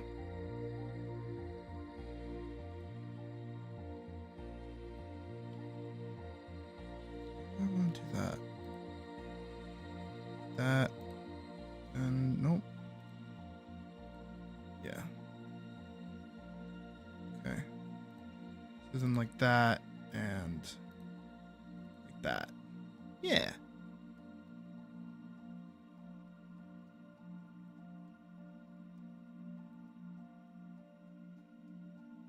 And then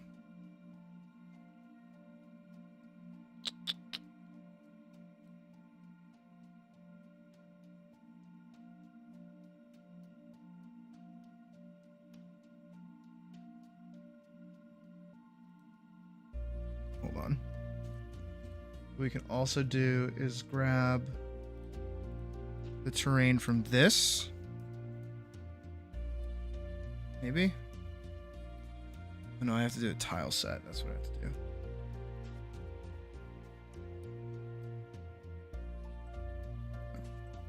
Control it. Do this. So now we have another tile set. Alright, so now we have two. So if we go back to tile map, we can grab onto these and find these little things. Oh. Huh. So those are actually just going to carve right into the background, huh?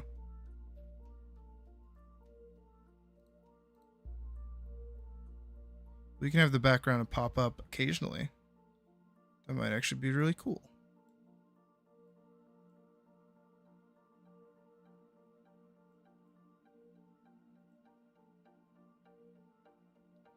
Where's that? So that's 1, 2, 3, 4, 5, 6. 1, 2, 3, 4, 5, 6. And that starts again.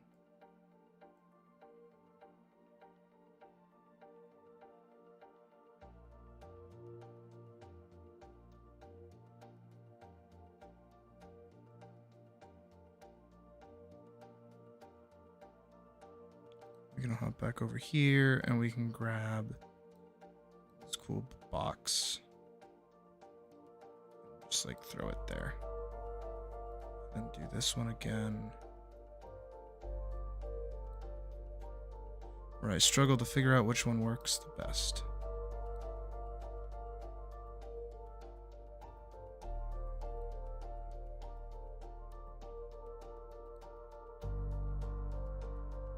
No.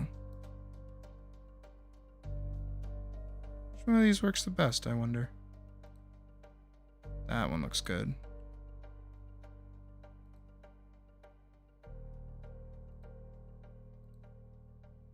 Definitely not that one. That works better.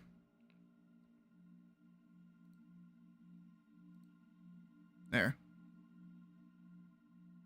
Alright. Doesn't look too bad. I feel like I should use a different color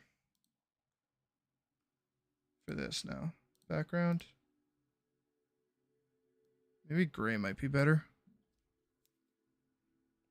I'm gonna texture rec.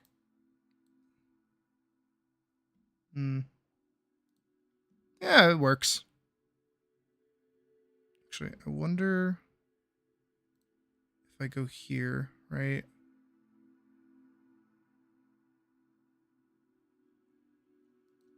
New.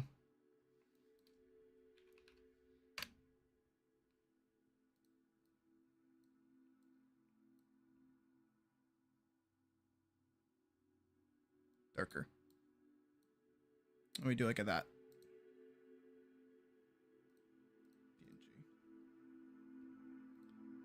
Free night game. Backgrounds. Dark. Underscore gray. How about now? What if I do that?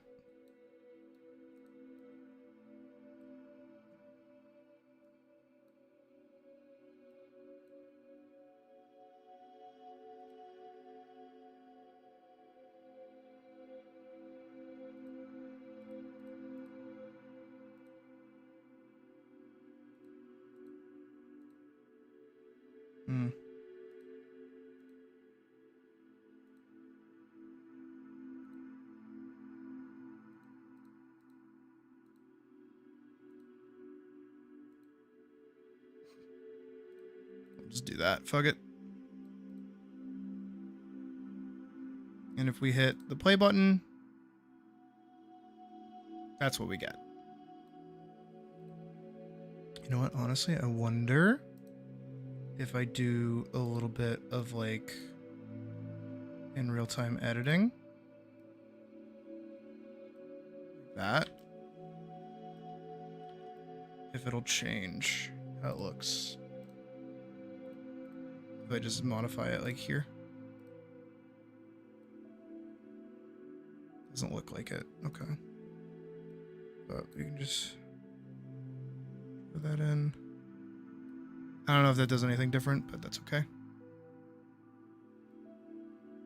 Yeah, whatever. We made a little background. I think it will be a nice level to play around. Remember to place some bricks around the scene so that player does not fall off the map. But that is important. That is indeed a little important, isn't it?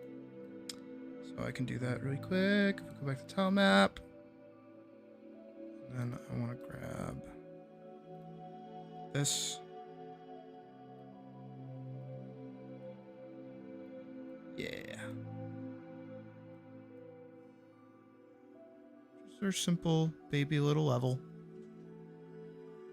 Works. Serviceable. obviously something is missing. Our main character.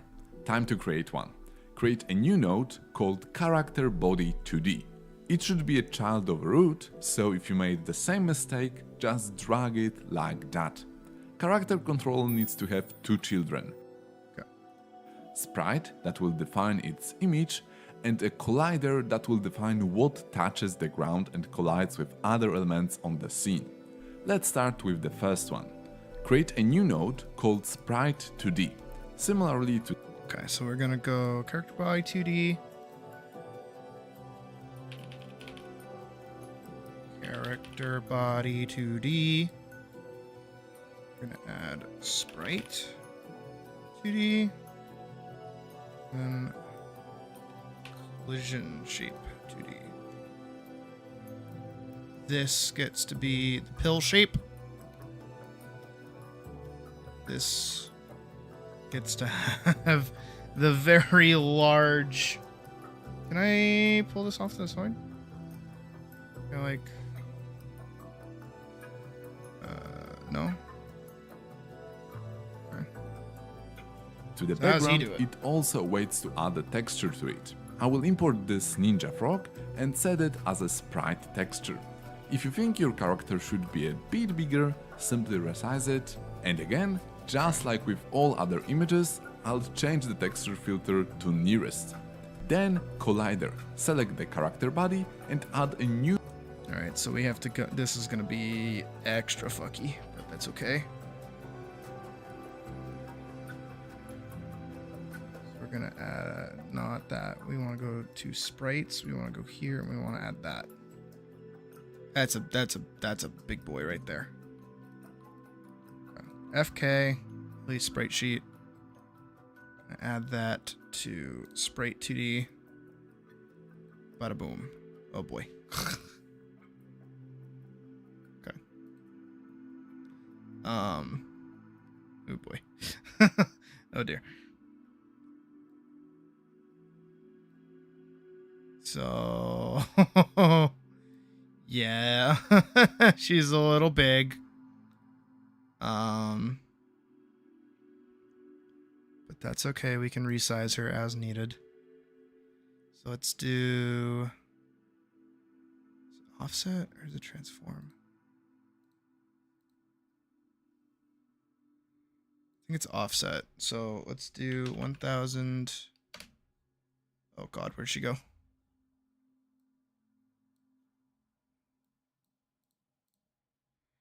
$1,000 by 1,000. Let's do 4,000 by 4,000. Is that just offset? That's not even. No, I'm not even losing anything doing that. That's just offsetting. Region? Enabled. Here we go. Okay, this is how we do it. So this I need 1,000 by 1,000.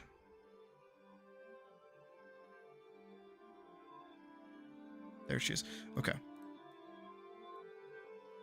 So definitely smaller than 1,000 by 1,000. So let's do 300.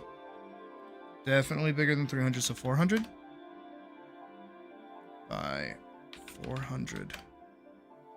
And then I think we can set offset by X10. No, that's just how that she's going to be. 10. 50. 60. 70. 80? Yeah, okay, so 80. 400 by 400 is base. There she is, and then we can resize her down to make her smaller. And then we can put her down right there. Bada bing, bada boom. There she is. And then if we go back to texture and we go nearest. Oh, she gets a little here. Inherit. She looks good that small, honestly. I think she's fine. Compared to how that looks, but that's okay. And then we'll grab this pill shape, move that up a little bit, and adjust size as we need it.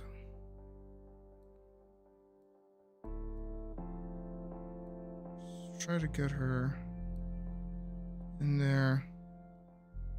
There we go. Or we'll even be like a little more. There. Pill shape. Boom. New node called collision shape 2D. For now, it hasn't created any collider because we need to change a setting here in the inspector. Alright. Instead of empty, go with the So we've rectangle added the shape sprite. 2D. We've minimized the That created this sprite. blue box. Don't worry, it won't We've be added the visible again. collider. It only visualizes what shape will So we're collide good. with other objects. Resize on the bottom edge so that it will reflect the place where the player will be touching the ground. Colliders on the sides are not that important, but you can simply resize them to the entire frog image. These are the basics of creating sprites. Good job!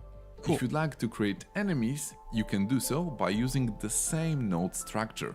Remember to experiment with different collision shapes. Time for the very important skill, creating subscenes. Our character is initially placed here in the corner. Obviously, not an ideal place, so I'm gonna move it. The problem is that I'm not moving the whole parent, but only the collider or the sprite. To move everything, we need to create a subscene. We can also call it a group or a prefab if you're coming from Unity. Right-click on character body and select Save Branch as Scene. Okay. Save branch as scene. Character body 2D. Assets. Let's just save it there. Fuck it.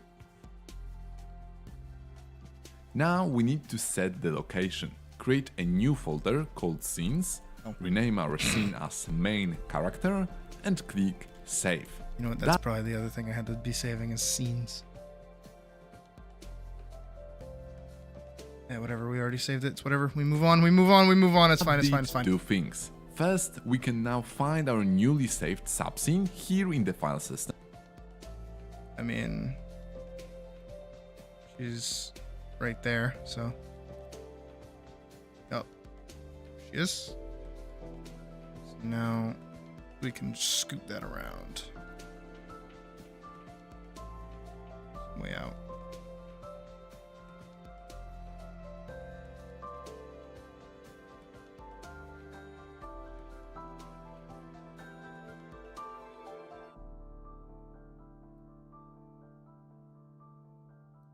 There she is.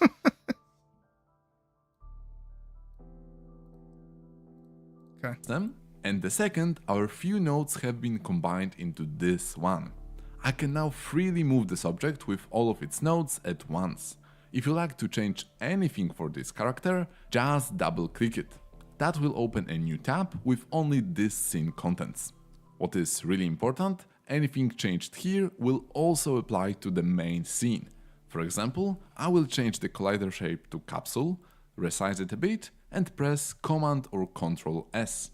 Now in the main window, this change is applied. That can be even more useful for changing multiple subscenes at once.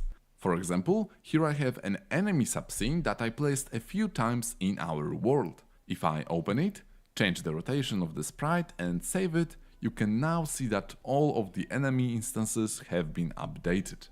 Nice. Remember to often create subscenes to keep your project tidy. Okay. Let's That's try scene to creation play our badge. game. Cool. Here in the top right, click Run Project. A new window will appear, and after a second of loading, you should see your amazing game.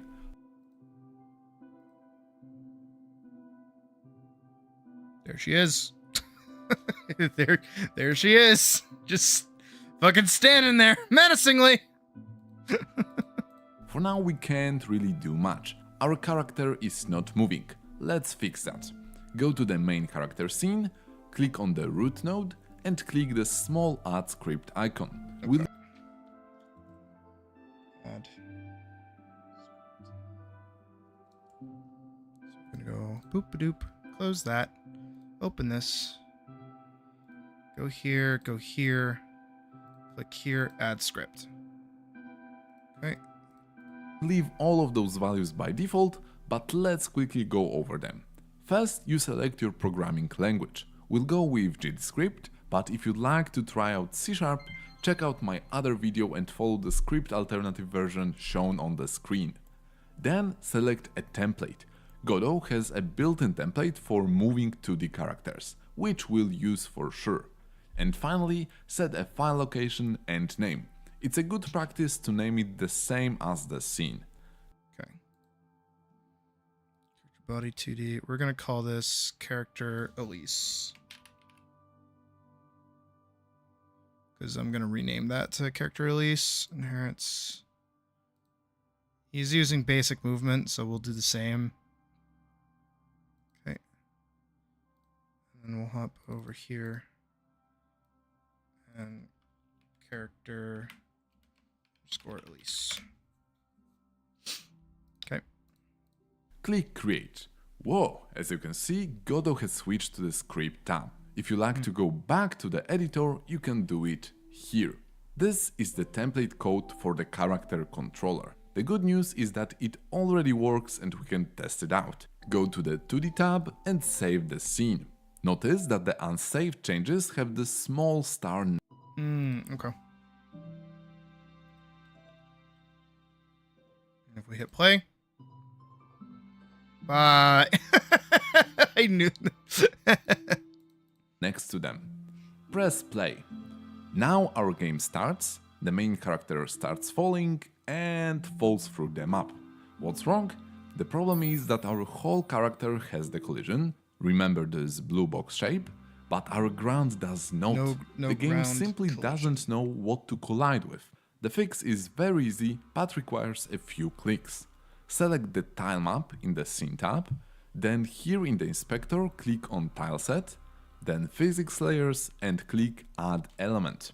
Now Tile map. Physics. Layers. Add element. So we go back here, go here. Layers? No. Transform. That's it. Physics layers, add element. There we go. go to this bottom section, select Tileset tab. Don't mistake it with Tilemap. In a Paint tool, set Paint properties to the Physics layer. Make this bitch big. Go to Tileset, Paint. Let's do Physics layer.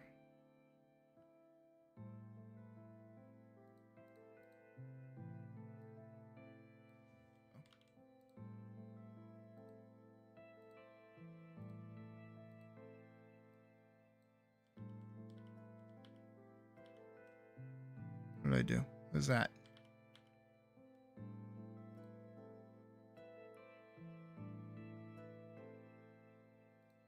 Physics layer. Physics layer. Physics layer.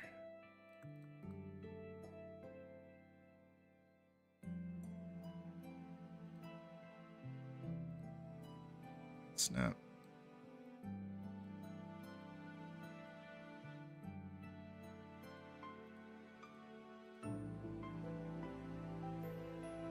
I didn't... What else did I grab? I grabbed another one.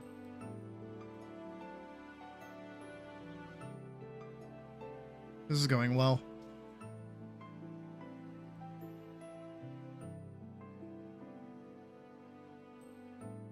Set paint. I think I just grabbed this one.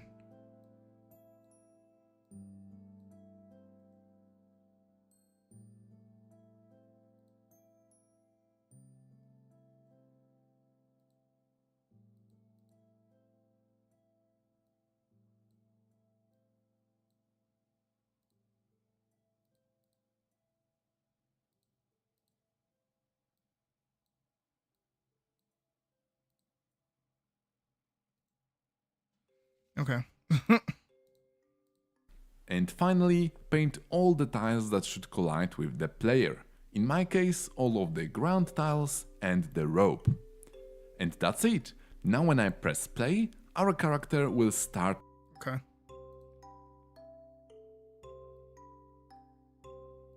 Terrain. Basically, I should just grab everything there. Can I have any tools to do this to make my life like a little easier? No?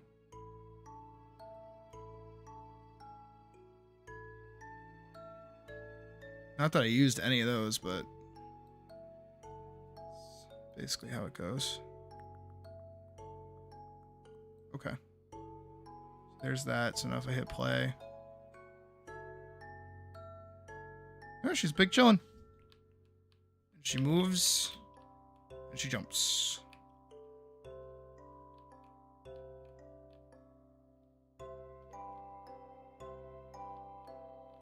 Dump, dump, dump.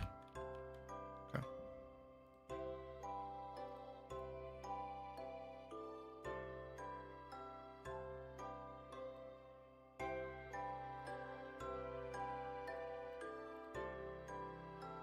Alright, so now if I hit play, she should be able to. Nope. She can kind of get under there. And she kind of gets stuck a little bit, actually. Maybe I should make her smaller.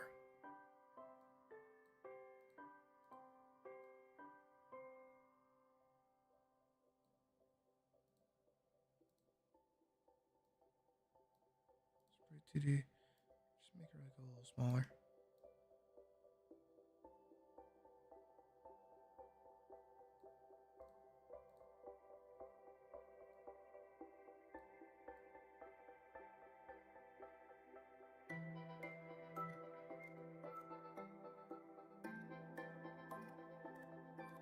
There. All right, let's try that now.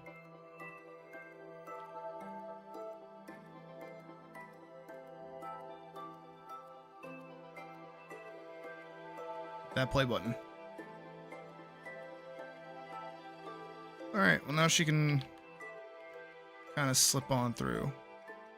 She does not have enough space to slip on through there.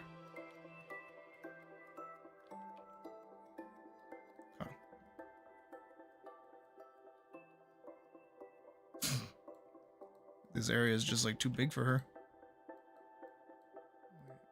It's a little scuffed, huh?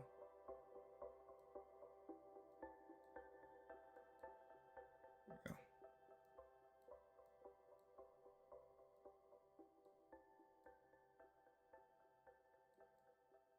Okay, weird, but whatever.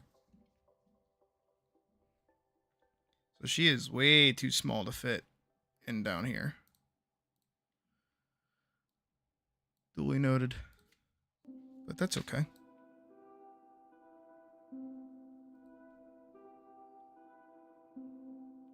Oh no, that's not okay. No, I gotta make her. I do gotta make her smaller, actually. Even smaller.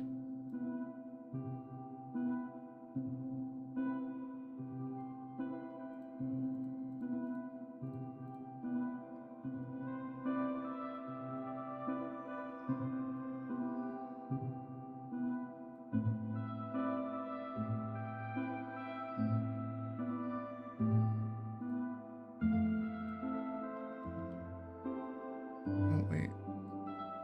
There we go. There she is. Okay, now she should be able... Yup.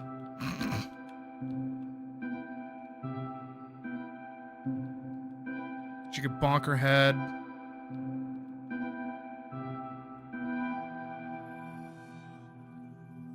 Can't even make it up that height.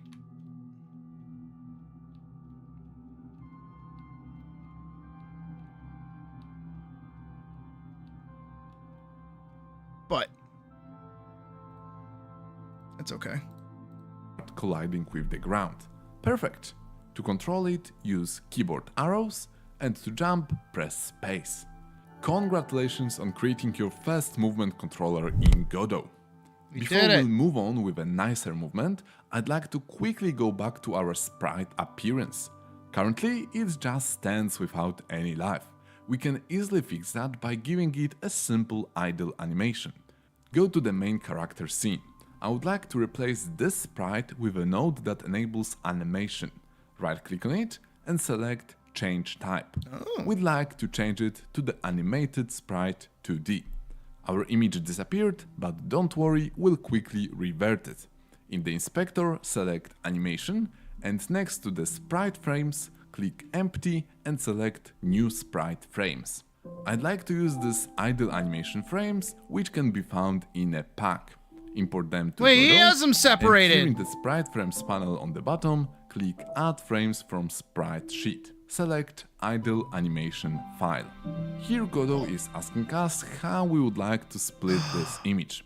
What? Why didn't the other guy tell me about this? What?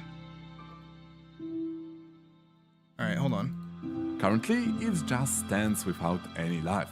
We can easily fix that by giving it Fuck. a simple Dude, idle it could have been this animation. easy this Go whole to the main time. character scene.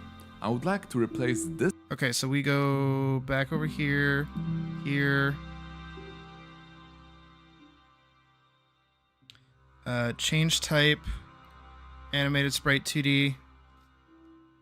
Go here. New sprite frames.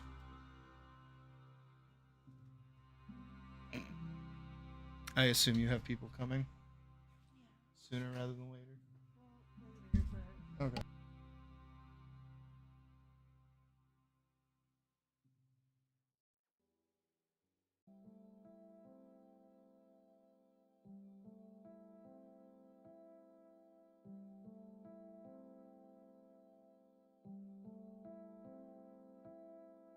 Okay. Sorry, Puck came in to drop off a bunch of stuff. They have friends coming over tonight, so I have to sleep in the guest room, aka the streamer room, which is fine. But they needed to bring me my charger and all my clothes and junk.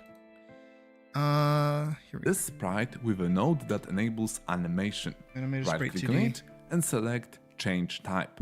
We'd like to change it to the animated sprite 2D. Our image disappeared, but don't worry, we'll quickly revert it. In the inspector, select Animation, and next to the sprite frames, click Empty and select New Sprite Frames. I'd like to use these idle animation frames, which can be found in a pack. Import them to Godot, and here in the sprite frames panel on the bottom, Sprite frames pot animation. No wait, it didn't change type.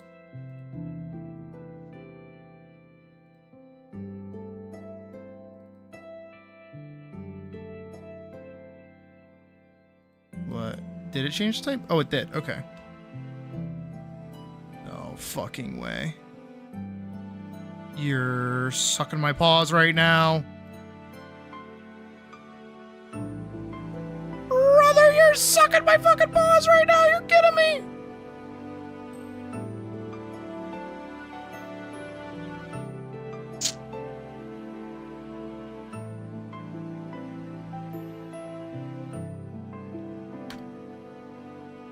Wait, way more.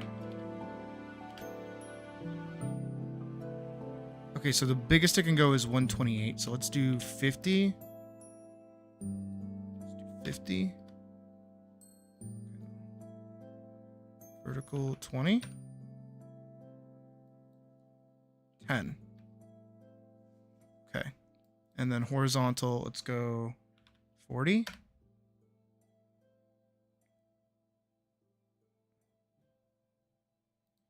Separation by 10.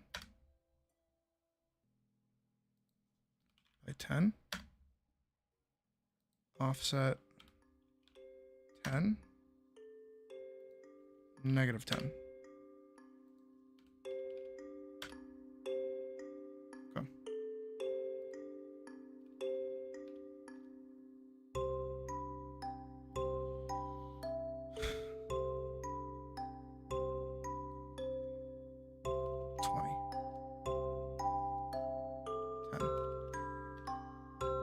Oh, 15. Yep. 5. Nope. 10. Okay. 9.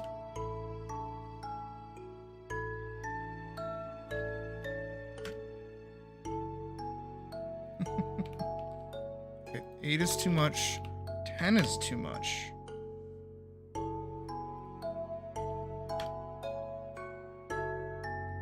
I mean, I am separating them by 10 pixels, so maybe that was causing it a little bit. Okay, so then...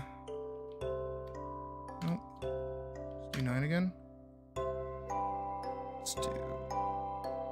Can we do 10? Can we do 9.5 by chance? No, it's raw integers. Okay.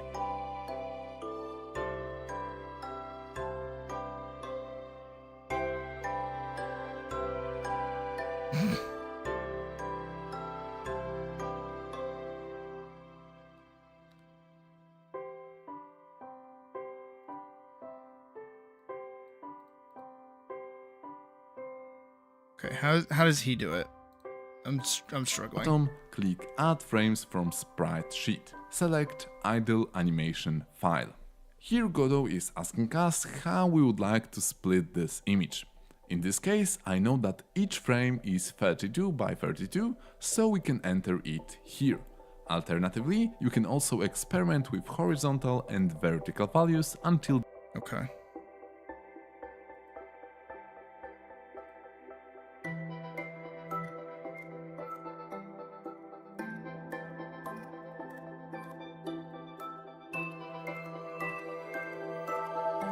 Wait. Oh, fucking with the size actually helped.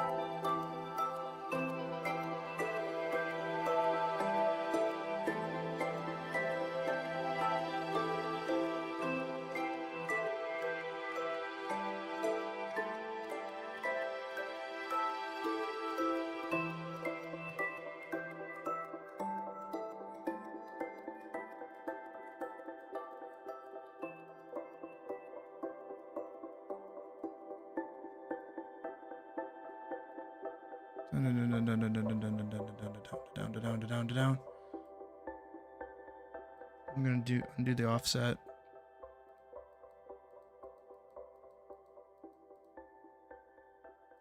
Get rid of separation. Try to just hone in on the size of them.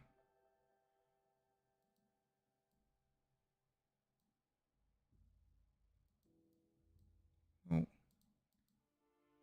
does it move so big?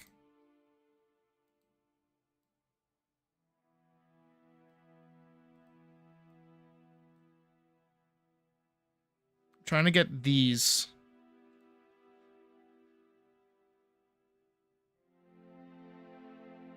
That's a problem because if I go too small, I can't get high enough.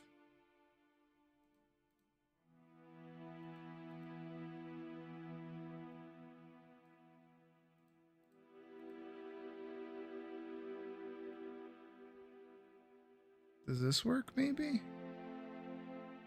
Okay, wait. Lower vertical. So it's more boxy. Shrink down the size by a lot.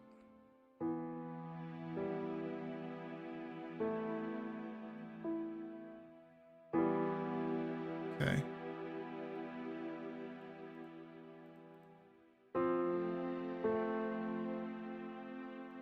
Doesn't help that she's a little off center occasionally.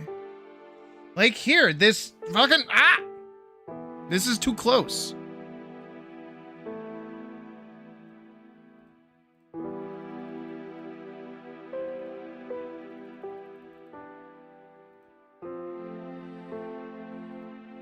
More vertical.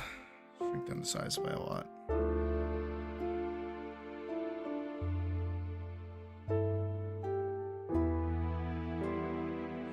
Just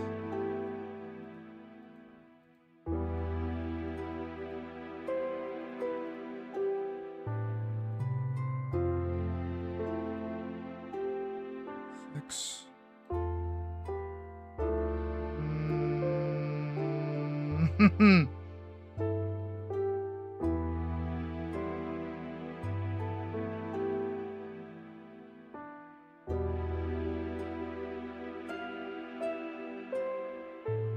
Wish I knew how big I made these. But it keeps doing that.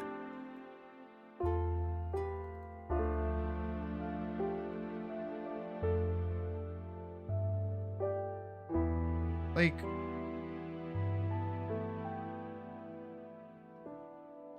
I don't know how to make these smaller.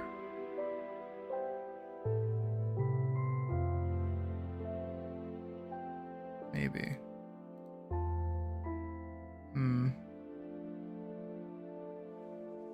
I could also just like separate them as intended, because that's what he's doing. He's doing them all separated. So maybe that's just what I do. Wait, if that's the case, then I can just do her barter ones, no?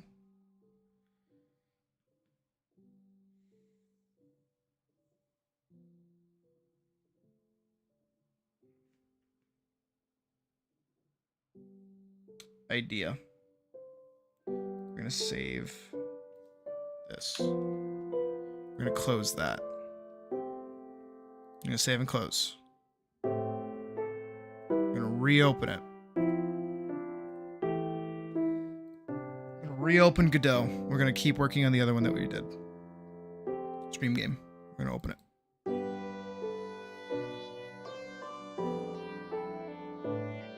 We're just going to go back here to this. That over. Here, right? We're gonna get rid of this. Because this has the script. This node has the script. So if I delete that, yep. Right, and we get rid of the animation player, but that's what's calling the animate. We'll deal with it. We'll deal with it. We'll deal with it. Yep. All right, we're gonna have some issues pop up, but that's okay. What we're gonna do is we're going to change type, animated sprite 2D. Yep. I'll hop back here. Inspector, animation. New sprite frames. We're gonna go find, because I should have saved it. Maybe. If anything, we'll just open it from before. Open.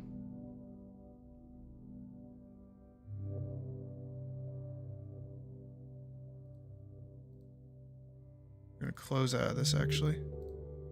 Oh. Nope. Animate.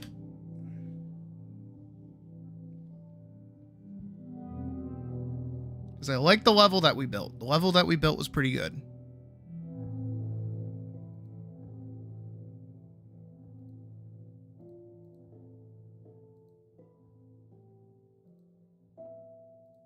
Is it opening? Open file location. Did I do these? Oh, I did. Oh, I did. So wait, so I do have these as frames.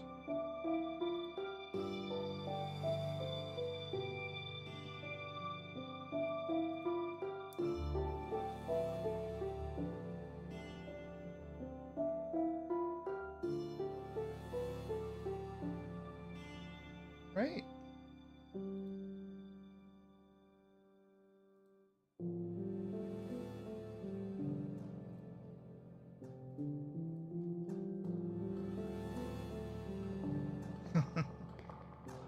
And work in progress. Here,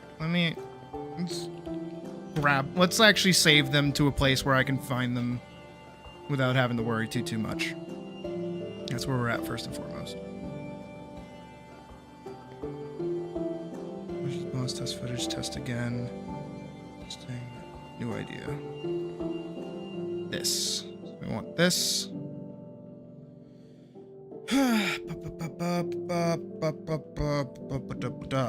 Skip. Alright, so we have Barter Owl doing all her testy junk. Let's do Owl Awakened, Owl Attack 1. So this should be her full. Yeah, that's everything for her attacks. So I'll shoop, like that.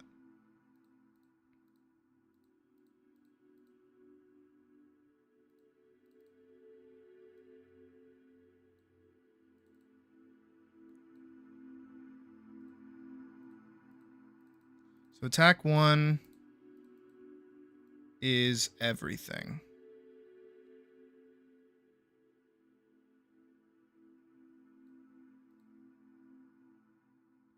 Cool. Attack powered. Least awakened. The backdash. Got her damage. So let's grab her idol. Just a shrimple little idle animation.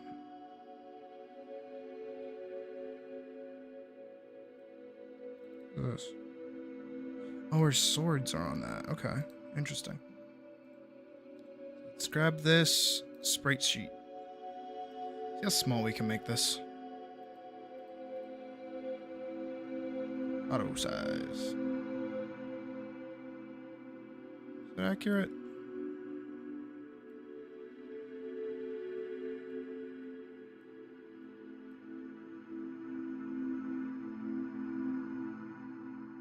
Yeah, I'd say that's fine. So we're gonna do this. Release underscore B underscore idle. Export. Then the run. Alright, sprite sheet, same thing. Set the auto size, and this can be Elise underscore B underscore run. Export.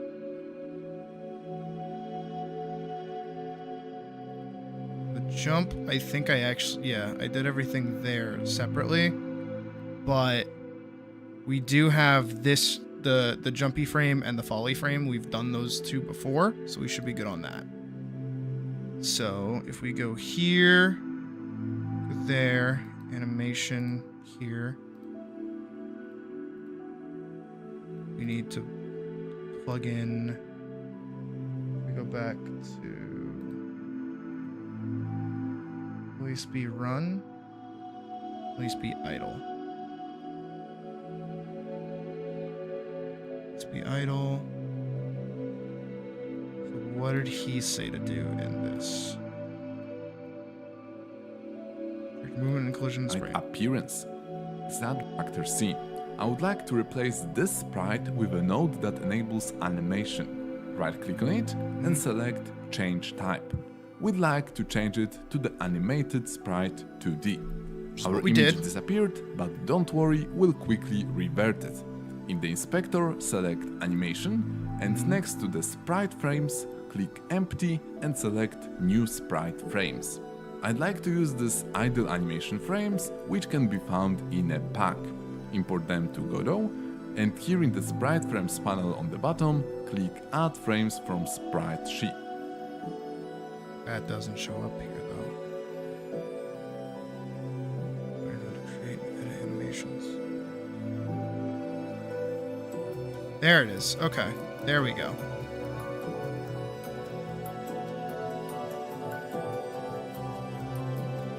Release B idle. Open. Alright, this we can zoom out. This one should be easier to cut up, hopefully. So.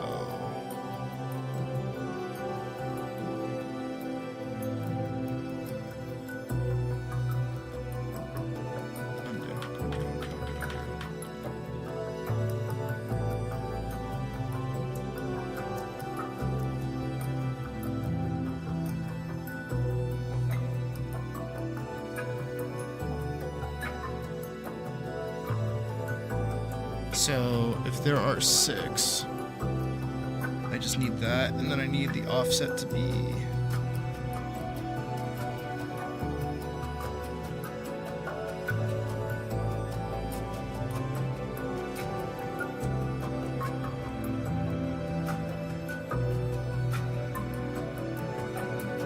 there's more.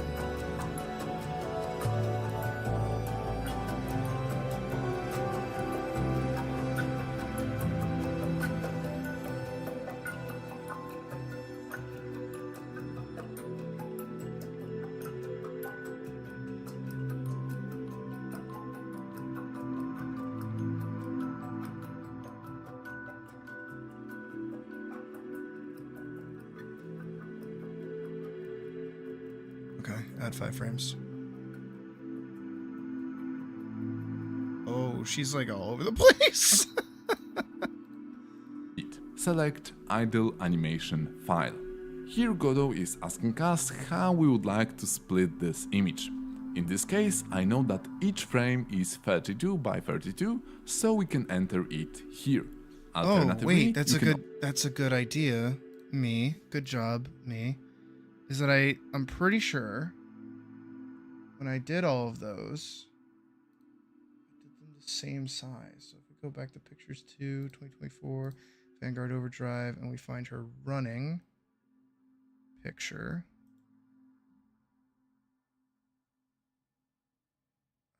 Edit. Oh God. Properties. So this is not telling me. Okay, it's 900 by 900.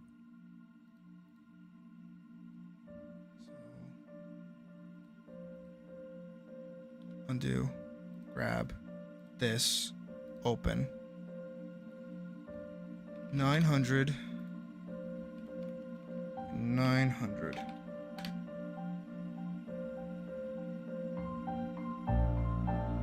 Vertical. Offset. That looks terrible. Why is it doing that?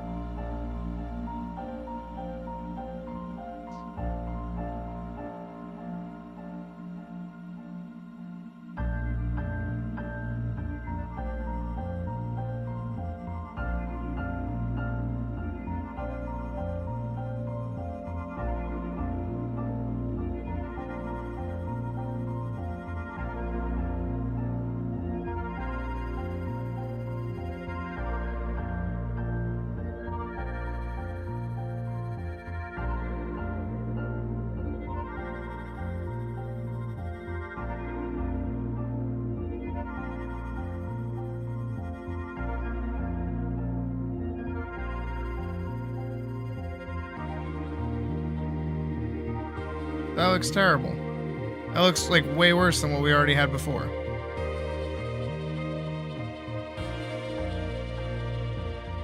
It's just because of the way he has it set up, but...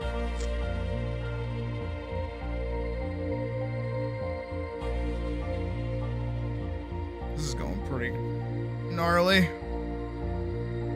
Alright, how does he set up different Also animations experiment then? with horizontal and vertical values until the image will be split correctly. Then we need to select all the animation frames.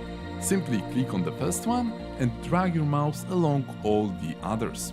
That will create 11 frames. Add them. Now our animation is ready. To preview it, click this play button. If the animation seems a bit too slow, you can increase the frames per second value. Before we move on, let's create two other animations that we'll use later on. Jumping and running. For jumping, that will be only one frame we've used before. I will see what just he's click doing. Add Frame from File and import this fall image. For running, we'll use this sprite sheet. Oh, wait. Go ahead. Oh, wait.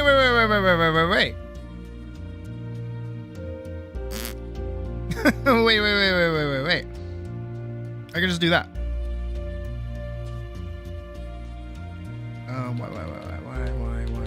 Why? Up back here. Delete. Delete. Oh.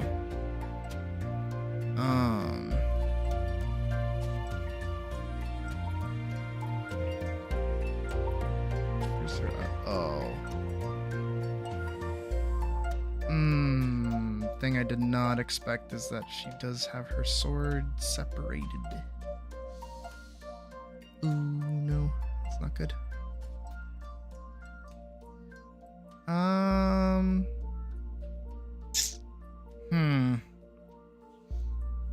That is because... Oh, wait.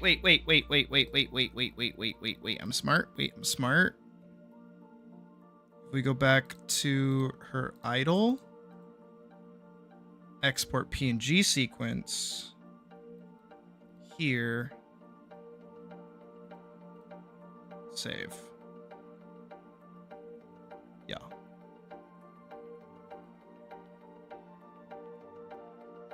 Okay. So now, if we go back in here, cancel open. She's not there.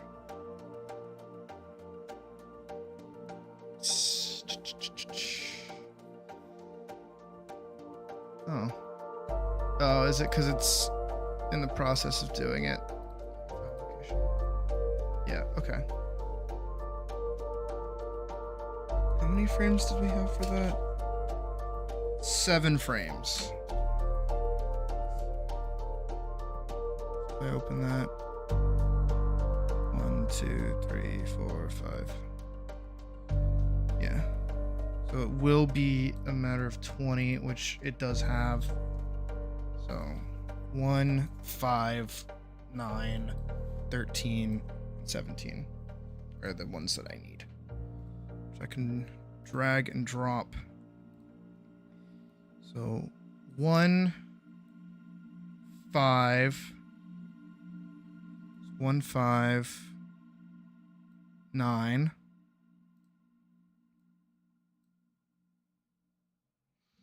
9, 13,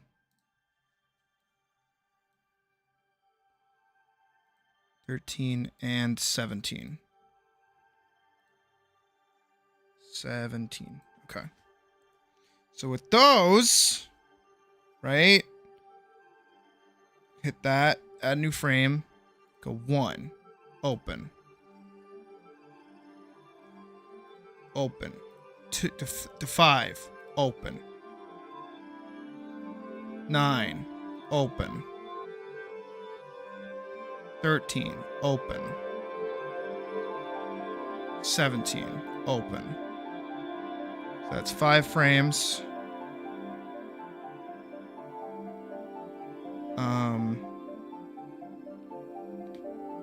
Nope, too fucking fast. Down to 8 frames per second. 4.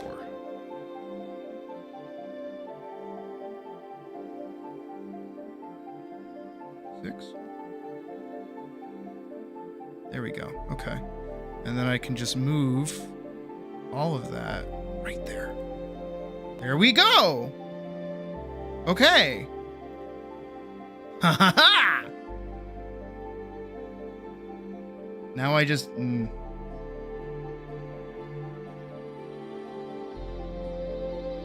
mean, the running frames all look like they're reasonably paced out. But I think I'm just going to do the same trick that I did here with all of these separated like that.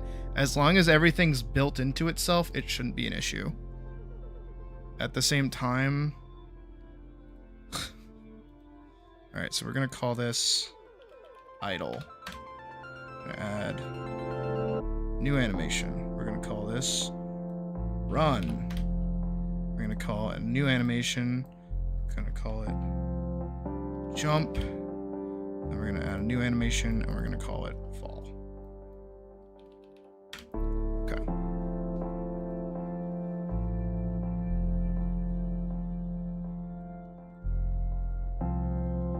Right. Okay. Alright, so I gotta go back here. Go here. And where's her running animation?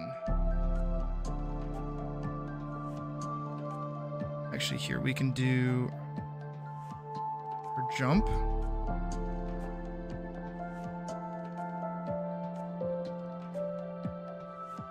Open. Jump 1. Move that. Actually, just kind of resize it a little bit.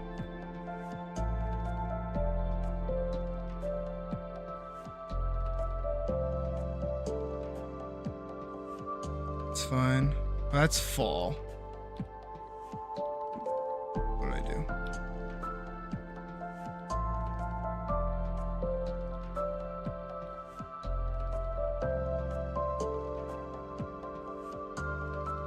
Delete. Okay. So this would be jump 2, because that would be her falling. Resize that just a little bit. There we go. Okay. Now for her jump, we'd want jumping 1. Resize that a little bit.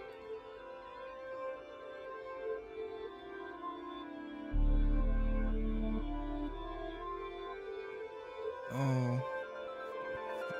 That better. Oh, it does. Oh, why does it do that? Why is it always gotta do that? Why can't it just, like, modify them separately?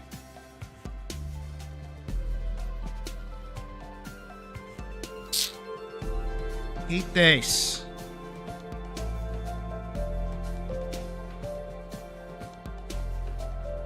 So if I have that set here, they're all gonna do the same thing. Why?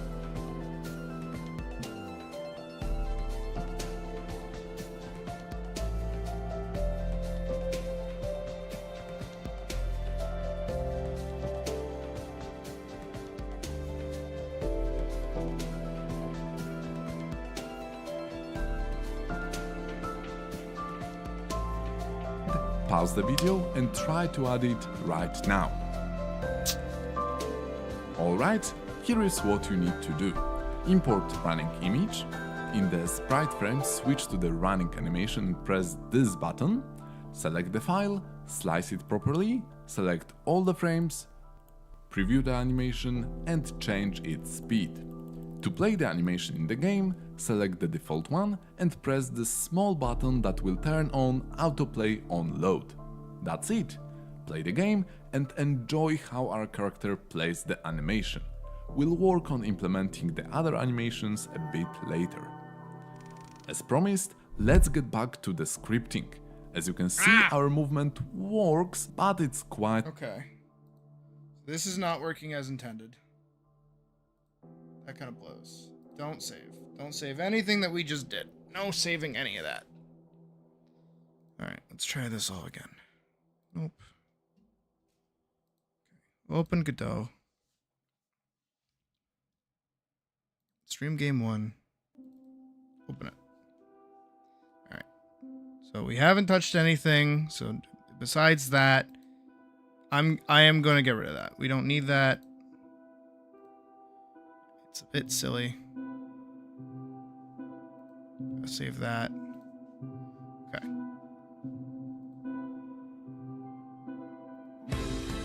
Like we did pretty good the other day when we made this, right? Just this little fucking goober.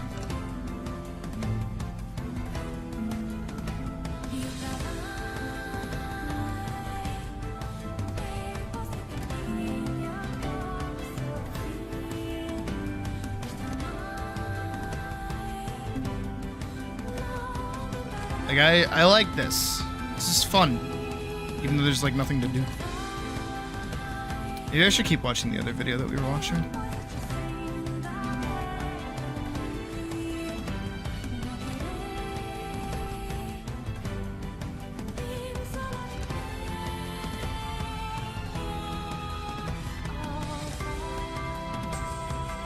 Alright, I think legit the biggest like barrier to entry for me right now is actually doing sprite sheet animation.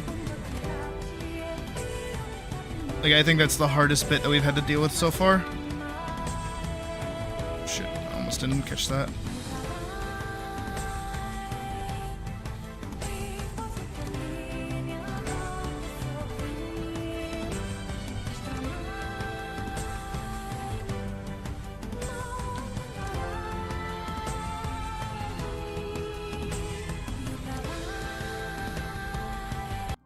Yeah. Okay.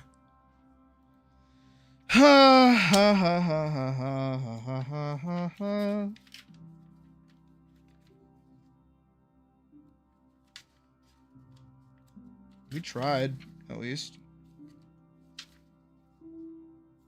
Oh, this shit's fucking... Maybe I should shut up about my opinions of making video games, because apparently I'm not good enough at it.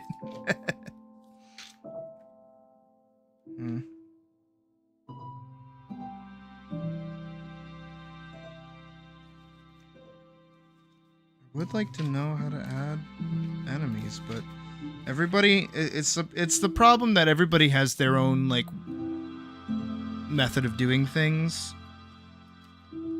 And also, I don't think most of the stuff that I built was like meant for this. So a lot of that is like, a lot of our time is spent trying to get shit to work that should just like work out of the gate. Like, this isn't even the hard part, getting these animations down.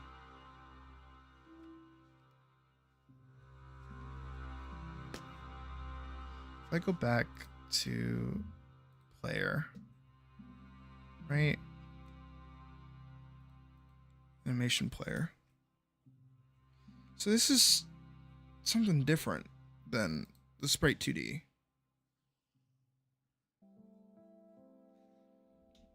Ah.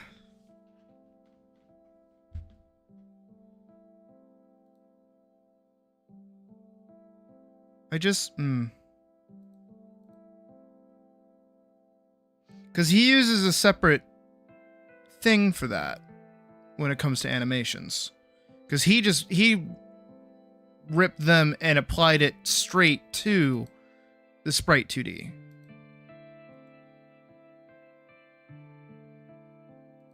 Maybe I need to make this not an animation player, but an animation tree. Not for using advanced animation transitions. Let's give it a shot. Let's see what that looks like.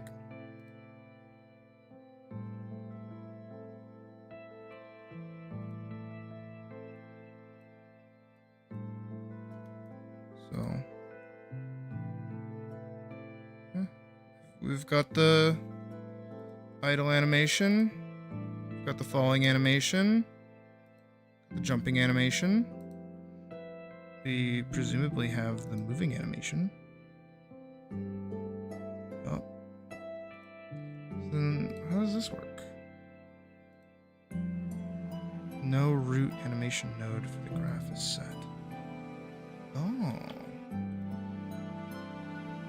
Do I need to add an animation tree? Animation player?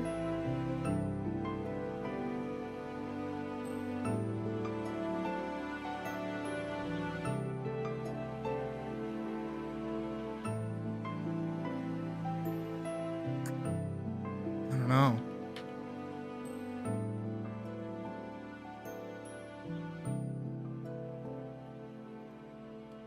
Alright, let's go find that other guy's videos. This one.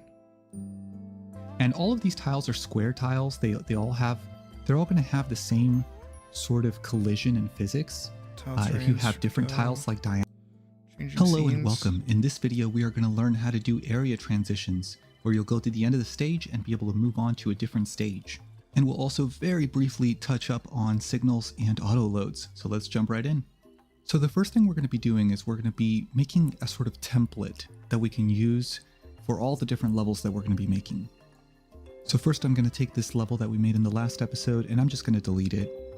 You don't have to do that if you don't want to, but I want a different style for the levels that we'll be making, and it'll just be easier to start from scratch. First I'm going to take all of these moving platforms and just remove them. I am going to keep the moving platforms container because we'll be using that in the future. Next we're going to go into tile map and I'm going to pick the rectangle and eraser tool and just remove all of this stuff. First in the one-way platform layer and then in the ground layer.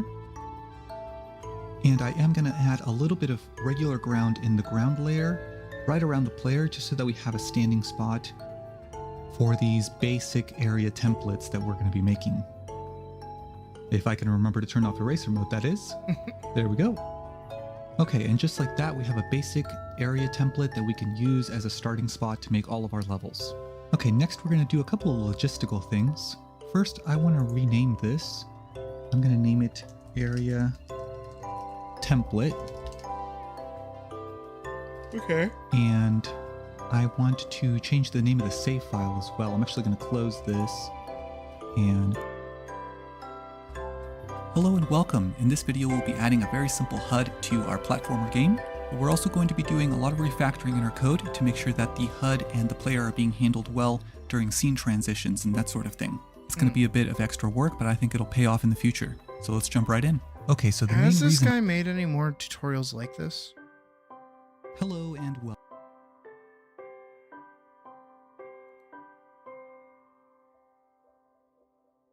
Adding a time. Oh, he added a timer. That was 8 months ago.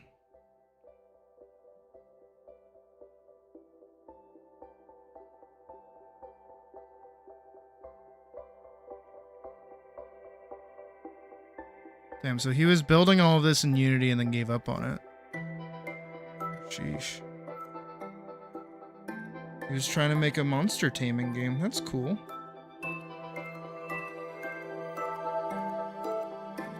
Hello and welcome. In this episode, we're going to be adding a timer to our platformer here so that the player can try to get the best time possible for each level. So let's jump right in.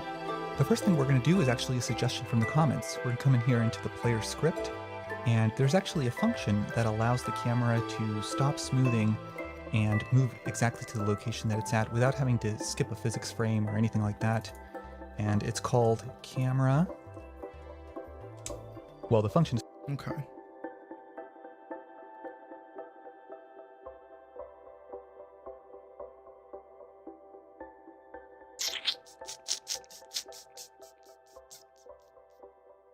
I mean, I could just do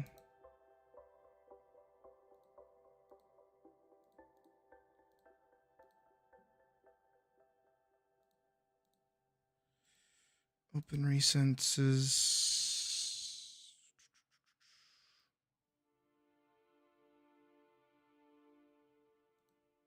Okay, we have that.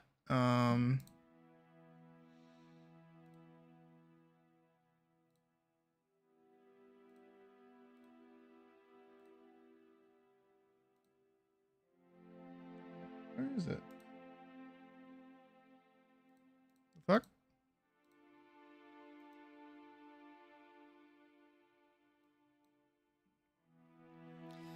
We're just gonna add to this. I think that's what we're gonna do. I think that's literally what we have to do is just add to what we've already gotten. And then when it comes time for us to do like a full sheet for Al, like a whole new sheet, we will take better care to properly animate and space everything out. Because this is a lot. Alright, so let's do by 5,000. Yeah, that should be good enough. So I want attack 1. Oh. Attack 1. She looks bigger. She's about the same size. She just looks bigger. So attack 1. And then we can do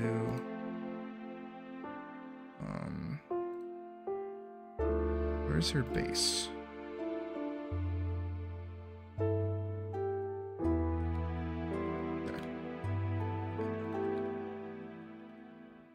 And then we can grab that, move that down. That way we have an active and inactive frame for when she attacks. So it's just like that.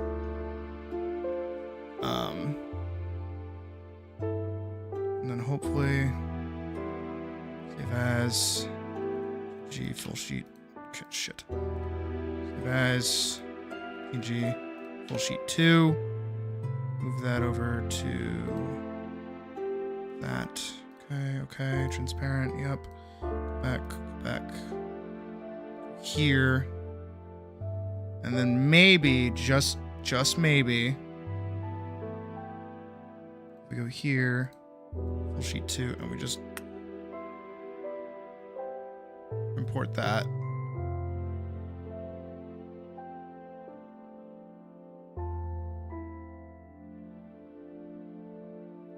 Full sheet 2.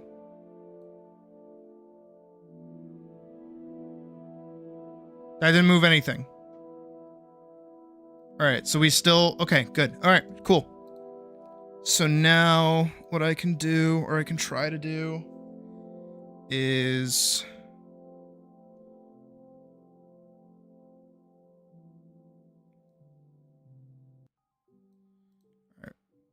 big is that? 5,000.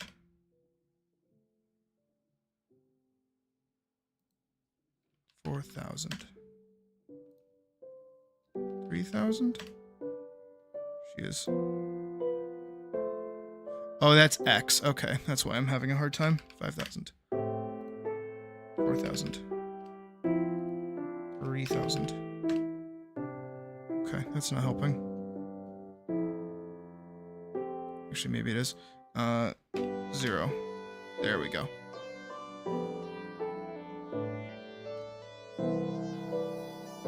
Move it down by 4,000. Down, down, down, down, down, down, down, down, down, down, down. Over.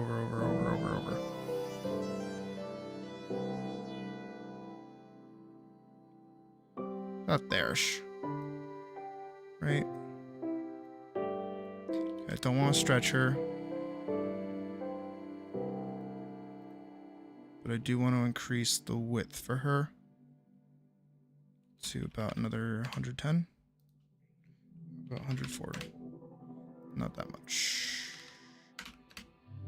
That's better. Okay. I can move her over like that. Okay. And then we key it. Create new track. Move it over. Move that over, but we are going to try our best to move her this way.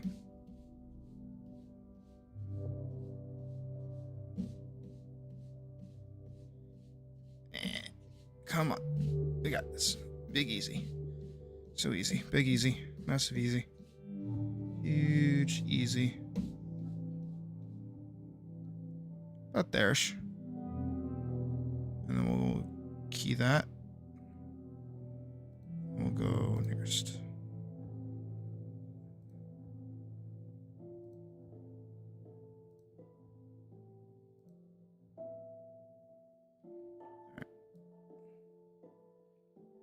Need her up a little bit more, need her over a little bit more. And then we can also get rid of a couple hundred. Why is it still there? Probably because I'm not doing that. Wish I had like a landmark or something that I was using. Wish I could just do that. That's like at her little leg. Oh, nope. At like the little separation in her pants like that.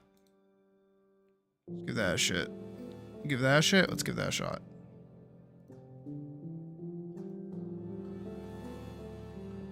Okay, do that.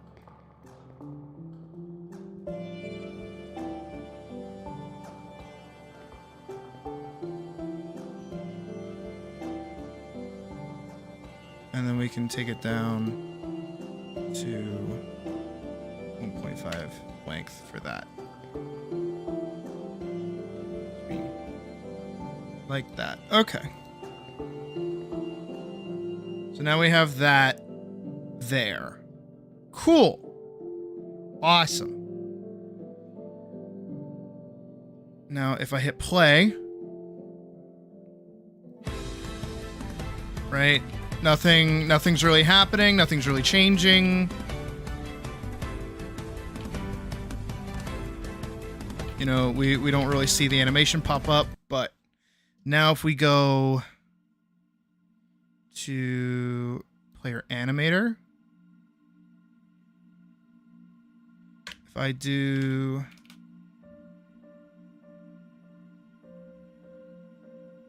if input event, hold on, I have to go to project settings. I have to do the input map. Oh, it's already there. Perfect. If input event, what else had an input? Player controller has inputs. If event.action is this, so we'll copy that, but we'll hop over to this. Do that, and instead of jump, we'll write attack. It is on floor. Animation underscore player dot play attack.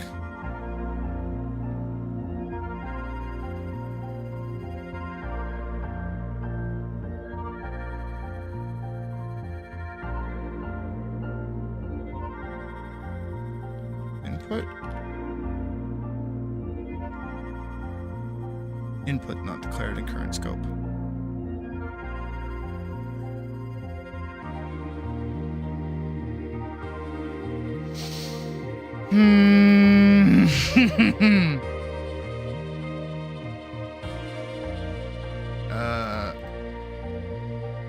How to code when button pushed play animation GG script. Okay. To play the idle animation. One of the animations to last, play a different animation. The condition that only plays the idle animation if no other animation is playing. This kind of logic could stay. Okay, none of that is helping. With the press of a button. If input is action pressed swing, get... Okay. And get indents to show, so I used underscores. Here's that you put the code in ready. That means it only runs once at the time you start the project. After that, you're never checking for the key pressed. If you want to check for key being pressed, you should do that. Oh, wait, did I not?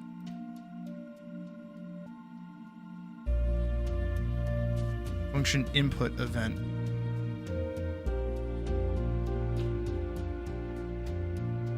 So I would need to put it there. If event dot is action pressed attack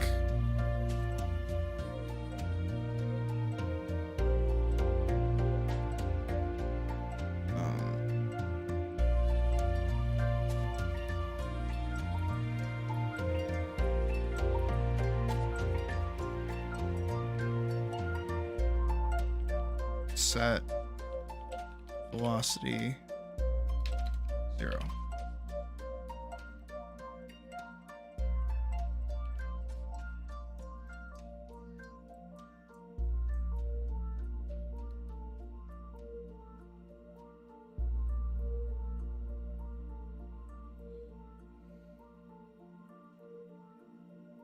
On base callable, so it is not callable. Set velocity x equals 0.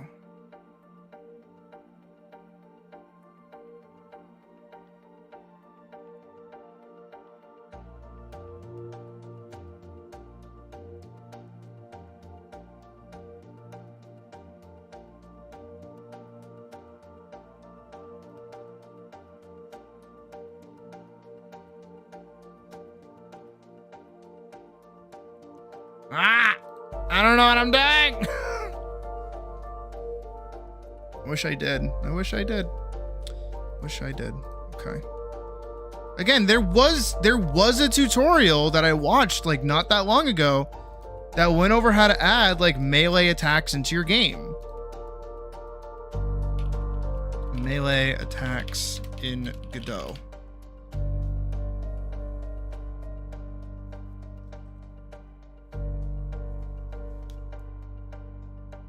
Okay, that one...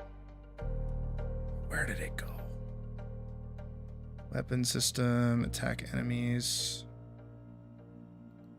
Hello everybody, Chris here, and in this video I'm going to show you guys the basics of setting up side-scroller combat inside of a Godot project. So we can take swings at a snail enemy, deal damage to it, give it a little bit of a knockback, and we have damage text that rises above the snail. If I jump behind the snail and hit him from this side, then you'll see that the direction of the knockback also changes, and the enemy can progress to his death state. So also, you'll notice that it's not one attack, but we also have a chainable ground sword attack, so you can swing twice. And we'll be setting all of this up inside of this video. So you can get the starting point for the project down below. And if you want to download the finished project, you can also get that on the Patreon link below as well. So this is where we're at for the starting point of this tutorial, where we have air states, ground, and landing states, and we can run around. We don't have attacks yet, but the basics of the controller are working, and we also have ground we can stand on. So once again, to start from this point, there'll be a link down below where you can get the project. Technically we have the first thing we're going to want to add to our player is, of course, going to be the attack animations. So in an animation player for any character, you can add in new animations by clicking here and choosing new. So I'm going to call the first part of the animation attack 1. Okay. And the second part is going to be attack 2. Now technically... All right, so 10. We do have those. Here's what I'm going to do. I'm going to get rid of that. Hop over here. We're going to get rid of that. Right. Gone. Chewy. Awesome. Hop back over to player. Go to 2D. Right. We have our attack animation. We have our idle animation. We have our fall animation. We have our jumping animation. We have our moving animation. We do only have the one attack. Maybe we should add another one.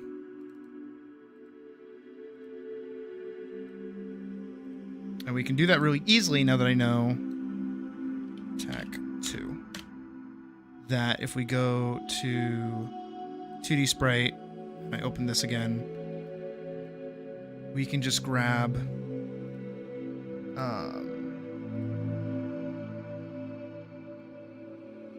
got that one.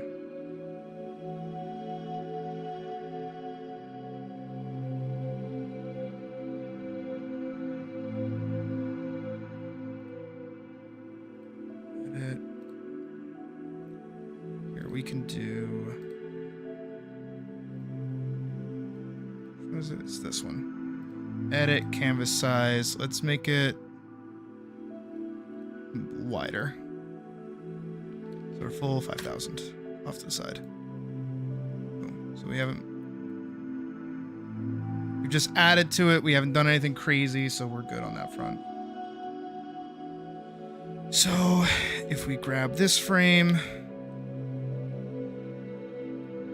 move that down here. And then if we do this frame, add that down there as well.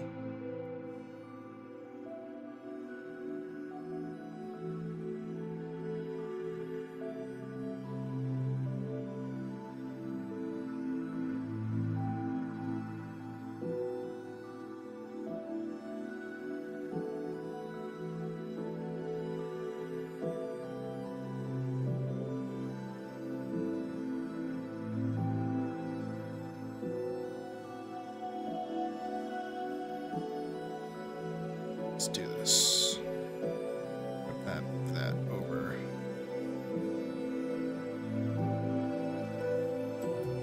Not like that. And then canvas size. We will widen it again by like another 800. Shit.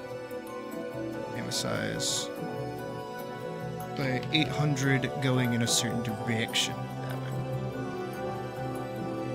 And then we'll basically just grab this frame again. Gotta make it even bigger, but that's okay. Canvas size, like 800. 8,000, 600, 700. That's better.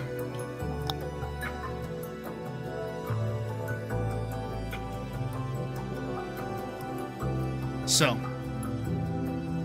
There, so we have one attack, two attack. So we can chain them together as we should be able to.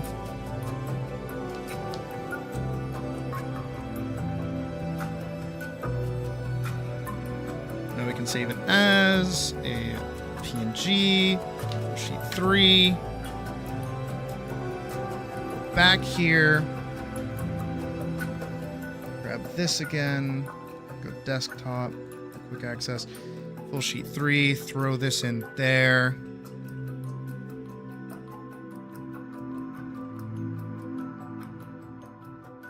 Okay, full sheet 3. We can just sauce that in there. That's updated, but attack 1 is still fine. Then we can go to attack 2, where now we can do the offset again. Let's do it by 3,000. 300. 3,000. 2,500. Move her over a lot.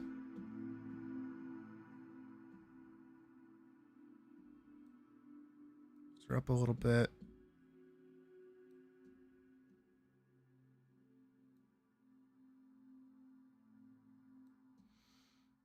Just like that. Key it. Create. So if we go from attack 1. So her foot is on this line. Her back foot's there. Go here. Foot is no longer on this line. Put it there. And we'll do here. We have to start moving this out more. Increase that by 3,200. Go. Put her in frame as best we can. Gonna have to do some offset junk, but that's okay. Get her knee and foot lined up with that line down there. Actually, if anything, if we just put her inside the orb, the Orby, I think she's okay. And then width, we got to increase by about that much. 500. Just so we can adjust her back inside the goop. Got to put her back in the thingy. Okay. A little less, so 1,400 is probably...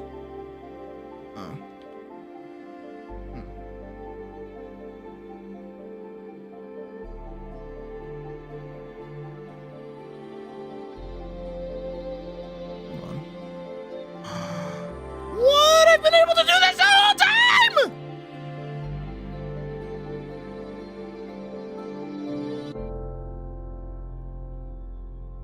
Bro, you've got to be kidding me.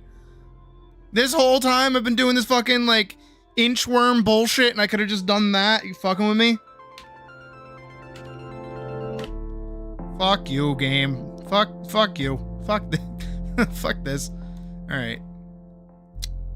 Oh, can't close that region. Oh, I can just select it. Oh, I could just select it in real time.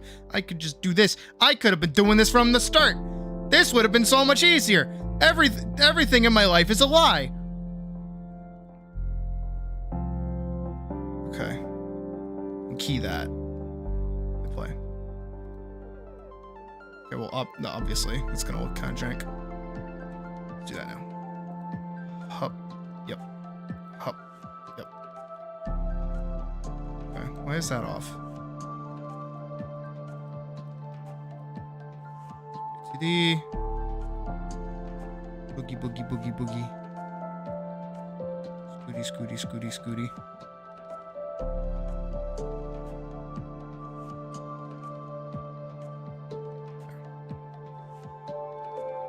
Key.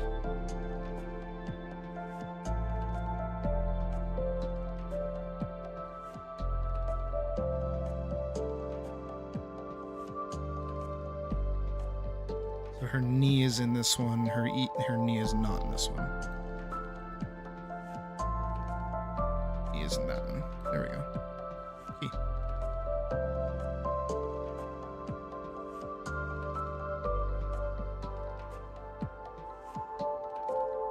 That should be there. And then that should get knocked down to just 2.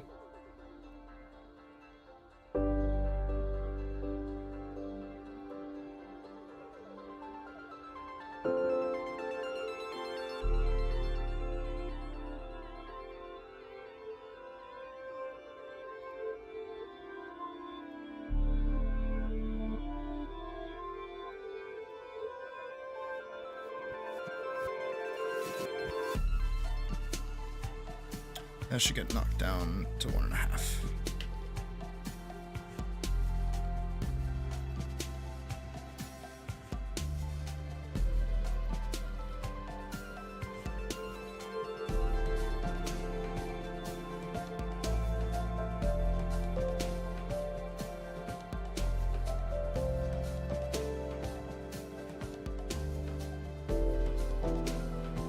I mean, that works. We hop over to attack. Oh. Uh-oh. Oh, that did it to all of them. Why did it do it to all of them?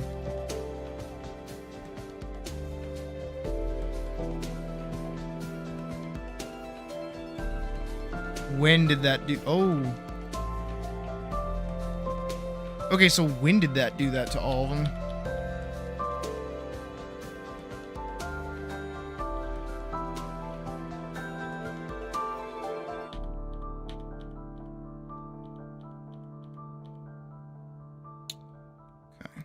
That did it to all of them yet? No. Alright, so everything looks good so far. Good. So now if we go back to attack 2. There. Spray 2D.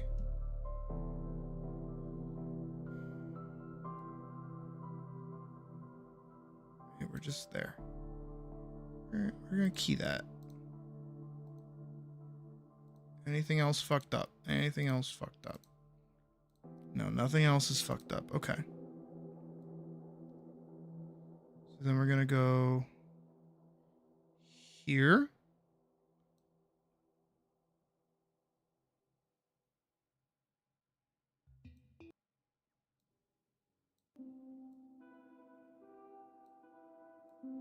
Just gonna grab that.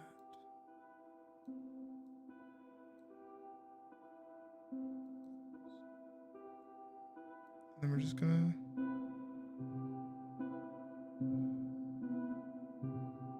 That might be why. Let me key that really quick. Yup. That is in fact why. Okay, good to know. Alright, good to know. So we go back to attack 2. Okay. So I can still edit region, so I can still grab what I'm grabbing and adjust it as needed. What I can't do is move her.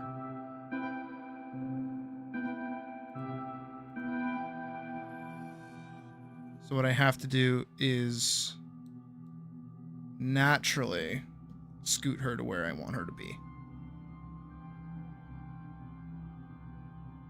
This.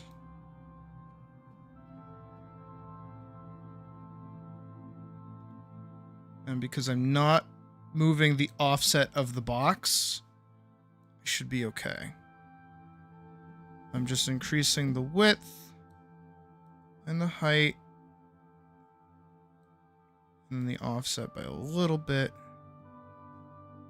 without fucking with too much. There we go.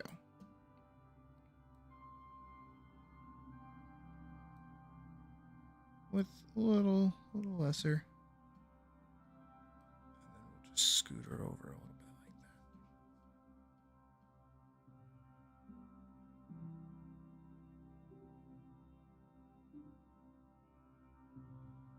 I do want her like there, but I think I'm gonna move her as close to in the frame as I can get. And then we're gonna start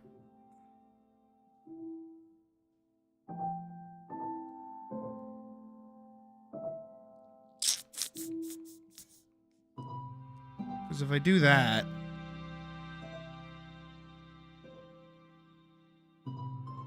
can't really be doing that, huh? I hate this so much.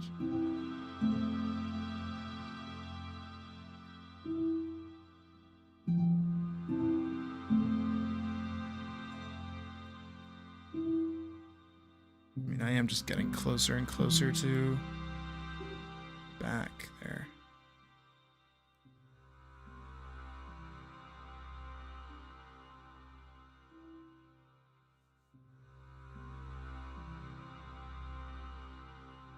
I mean, I feel bad that like the thing is like out, that she's not like in the thing, but that shouldn't be that big of a problem. I mean, she's attacking, so if anything, it's like whatever, who cares? And then we'll just do on the same layer. Increase by 4,000. For 200. For 600. For 800. For 900. 500. Oh. There we go. And we can just pick her up a little bit. Boom. Let's go to play. So she moves forward just a smidgen. So I want to further back just a bit. And we'll key that and that. Now she moves too far back. Alright, it's like right at her belt buckle. Got it. Like right there. Boom. So now it should work better. Nice.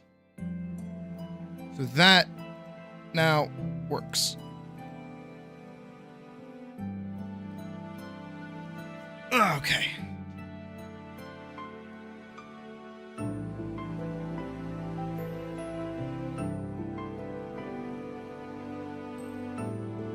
So we've got attack 1, attack 2, attack 1, attack 2, the idle, the fall, the jump, the move. It looks like she gets really big for both of those.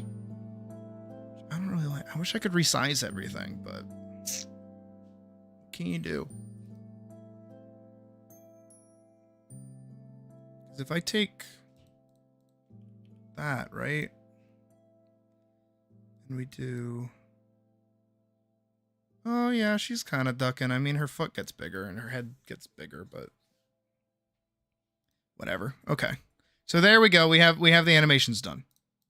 These are coming from the same animation sprite sheet, but we want to separate the parts of the animation out because there may be times when... Animation tree? So in the animation tree, Whoa. You can see... Okay. That's brand new. Our animations here, and one notable thing is that most of these links between the animations, the transitions, are set to advanced mode enabled. So the way this animation... Okay, so animation tree is linked to the player, it looks like. Not the player animator.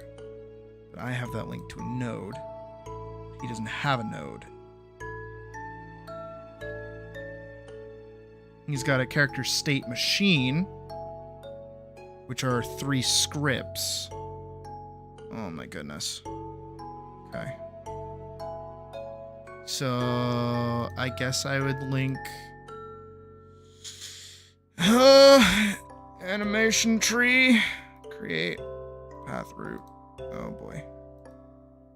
Tree. Animation player, okay. Path route. No route animation node for the graph is set. New animation route node.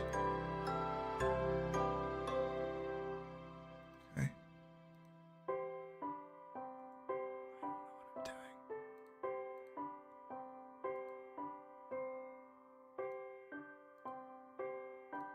Yeah. Okay. I mean, I assume I would want those together.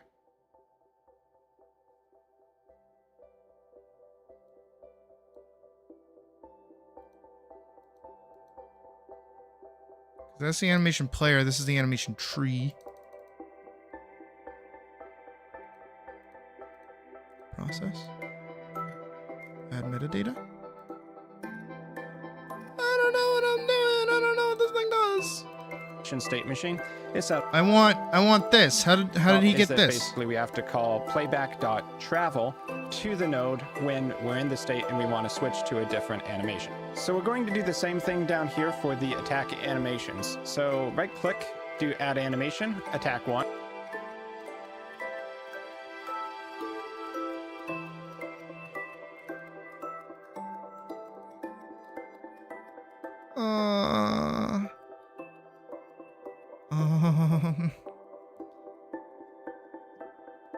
Hold on. Let's wait. There should be in the thing.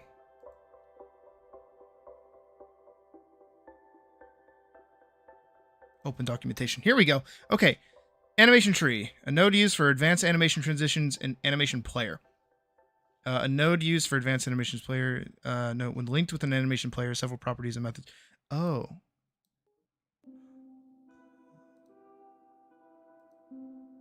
Okay. Several properties and methods of the corresponding animation player will not function as expected. Playback and transitions should be handled using the animation tree and its consultant animation node.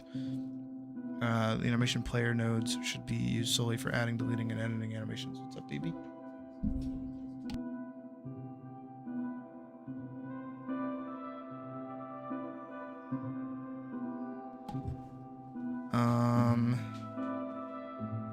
Node path. Oh my god. Method. Oh fuck. Path anim player. Advanced expression based node. None of this is helping. Besides just knowing that it's supposed to be connected to this, but this doesn't really seem to have much quick load. Oh god.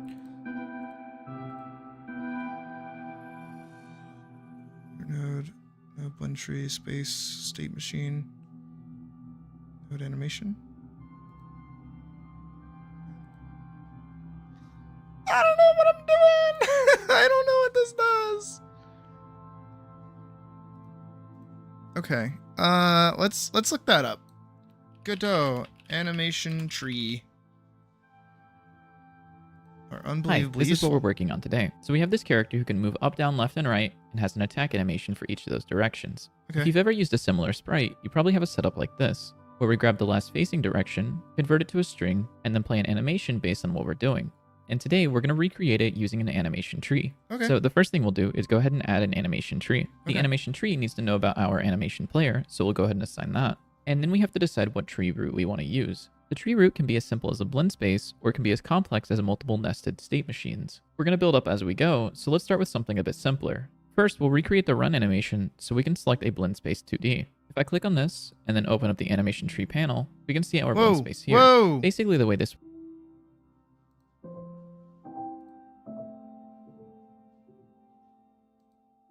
Whoa! That's different. That wasn't what I had before. Whoa, okay, alright, cool. works is we define animations in this space, and based on which one we're closest to, it'll play that animation. And we can select this tool to add Nice. animations. Since we're doing run first, I'll go ahead and add run up, run down, run left, and run right. And that's almost all we need. We can see that if I drag this up here, we're running up, running down, running left, and running right. But there's a small issue that we can't see just yet. See, if we drag this to a midpoint between the animations, it doesn't exactly work. And that's because the continuous blend mode is intended for 3. Okay.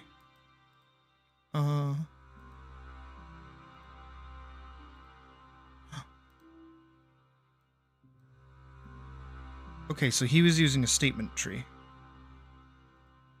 An animation.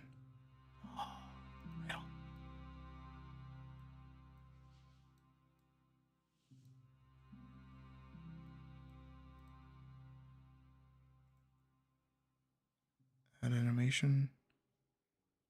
Move.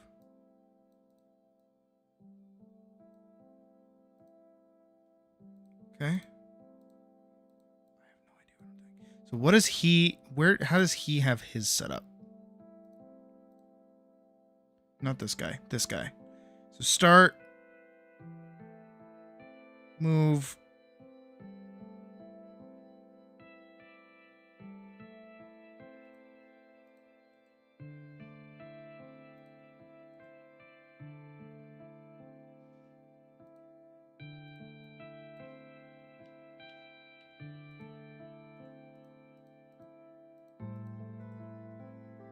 hate this.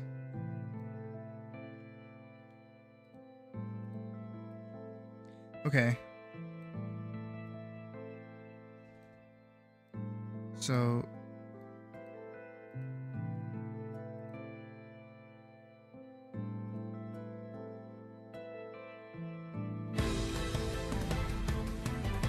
alright, well, she knows to flip-flop. Okay, animation tree. Do I have to...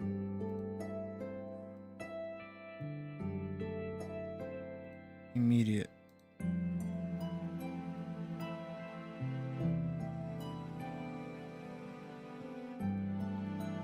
Those two.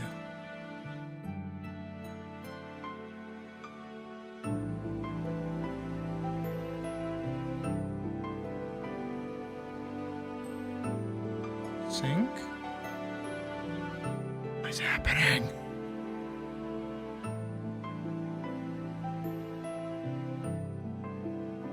I set that to sync. What is happening?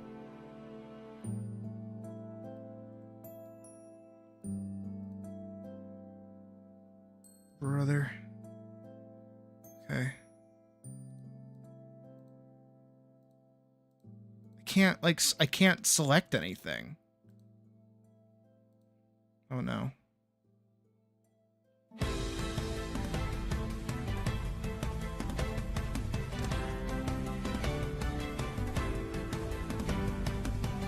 No, it looks terrible. Okay. Let's not worry about that super badly. 1.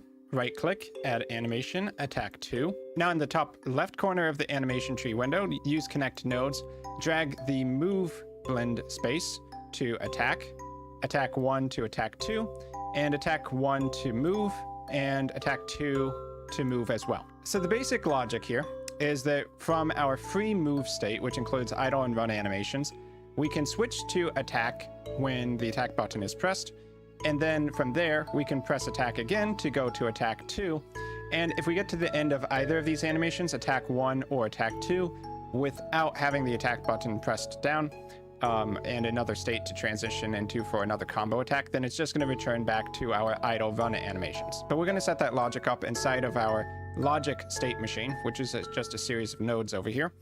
Instead of setting up conditions, which you could do inside of advanced and conditions. So for each of these transitions, we're going to change the advanced mode from auto to enabled, and that goes both directions. So all 4 of these transitions, set it to enabled, and you should see the transition arrow turn gray. So now we need to manually tell this animation state machine when to switch animations. Oh. Okay, so let's add it. Okay. So, I hate this. So the animation tree is connected to, okay. He doesn't have everything nested like this. So I'm just gonna assume, create the animation tree. We're gonna add, he has to be using, not that, state machine. Okay. This one, oh god. So wait, how did he...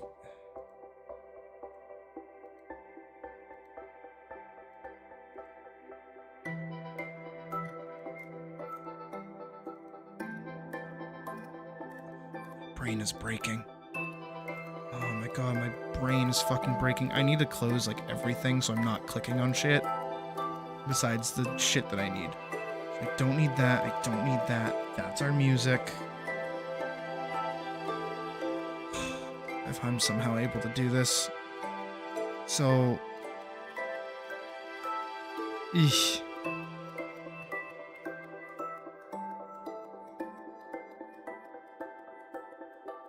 Okay, hold on. Let me try to recreate what I'm seeing here. Okay. So... Jesus fucking Christ. Why can't I add an animation? Oh, shit. Okay, animation tree. Animation player assign. Okay. Set that back to that. Set that back to that. Hop back to this. Animation player. Create new nodes. Animation. Move. Okay. Add animation. Jump. Animation. Fall.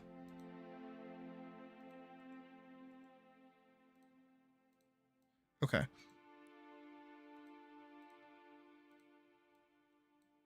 So we have jump, fall. Here's jump, start, jump, end, move. All branching off of move like that.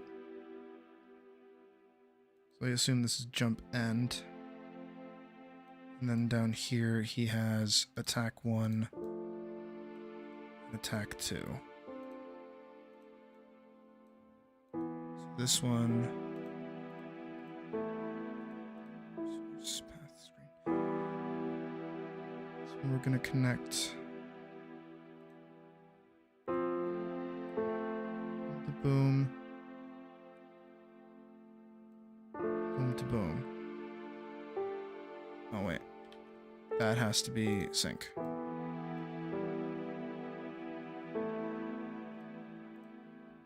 That gets to go there. That goes like that. That goes like that. That goes like that. So this one. Oh God. This one. Advanced. Enabled.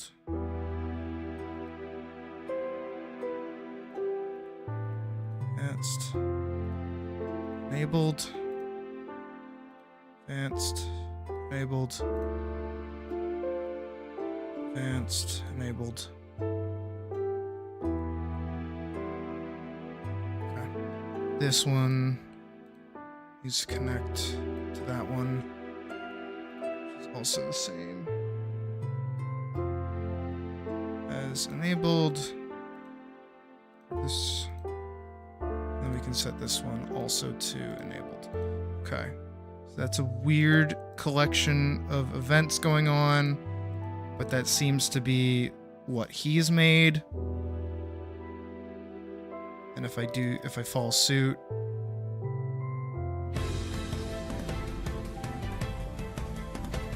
there doesn't seem to really be any code happening. So, also her run animation is really off. I don't know why it's like that. Maybe it's because of how her run animation is. If we go back to her run animation, like her move. No, that looks fine. So is it in the animation tree?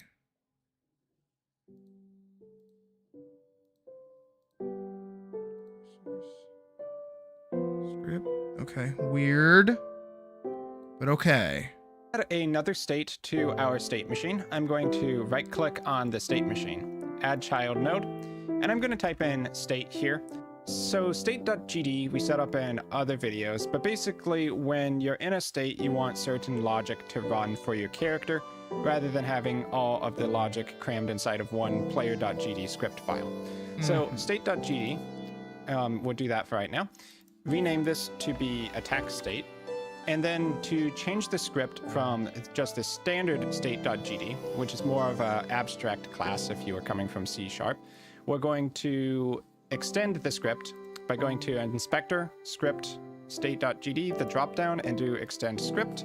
And then we're going to call it attack.gd. And you can see that it already inherits from state. So create. And then we'll have this blank script file that just extends from state.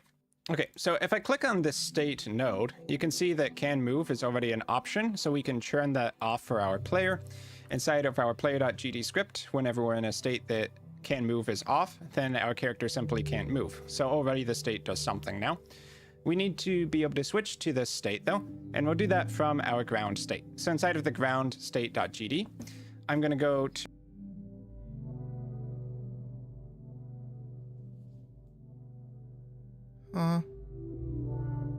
I hate this.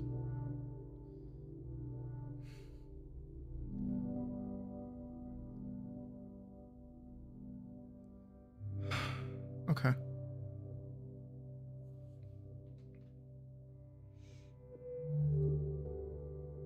You know, I'm gonna be real honest. You know, I was really like confident and like happy with how it was going before, but I know that this is what they call tutorial hell. But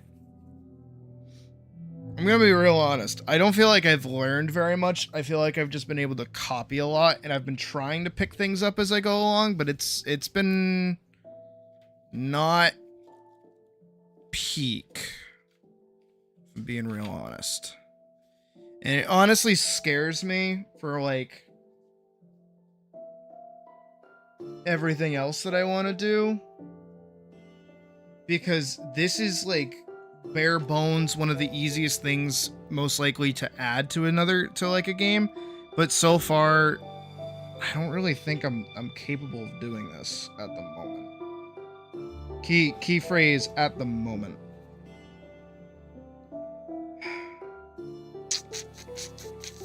I don't know. I just don't know.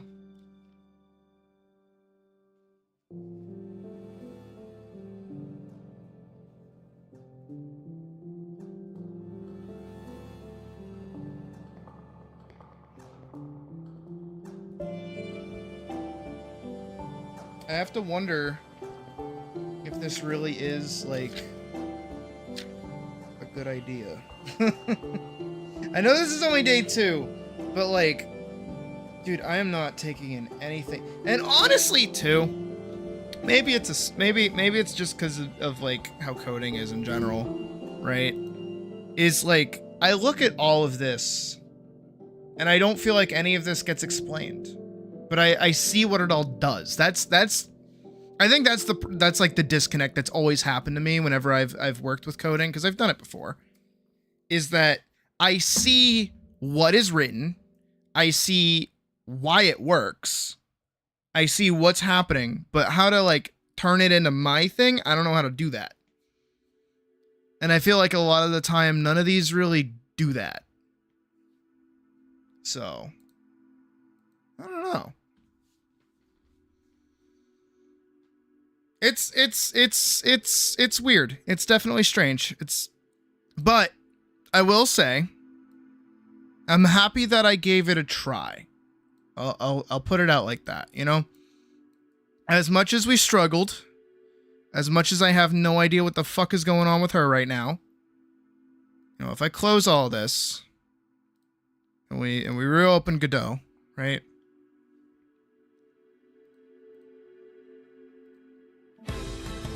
Oh, I guess it's saved. We did this, even with her running permanently in the middle. Here, I can fix that really easily. Like we did something, you know. Where is she? There she is. All right, get fucking rid of that. That can go die. Oh, okay. There. Now, if I hit the play button, should operate like usual. Yeah.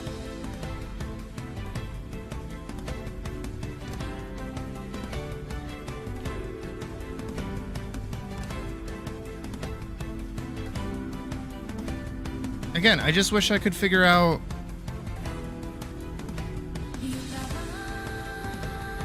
I mean, I could, I guess. There was that. He did pull up that script earlier, that one guy that we were watching here. He pulled up this.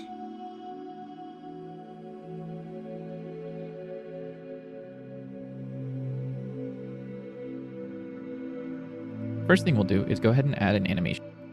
And today we're going to... Okay. A velocity player run plus anim direction. Player attacking. How does that work?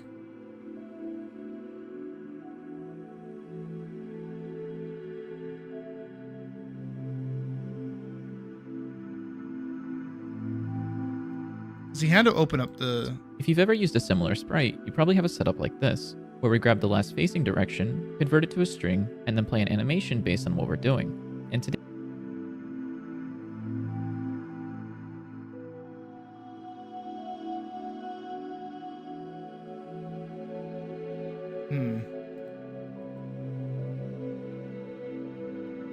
I wish the one thing that I want to be able to do is to make her do that. If I left click, I want her to do this. I don't care if there's a hitbox connected to it. I don't care if it does anything crazy. I want to click and be able to have her do this.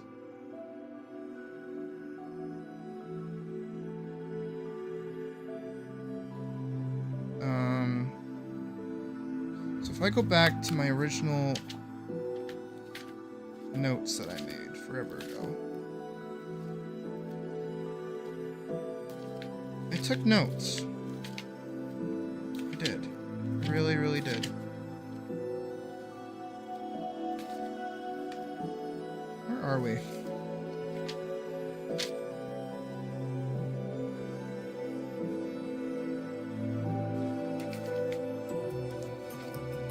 Alright, not those notes. Okay, so then... script. Button rest.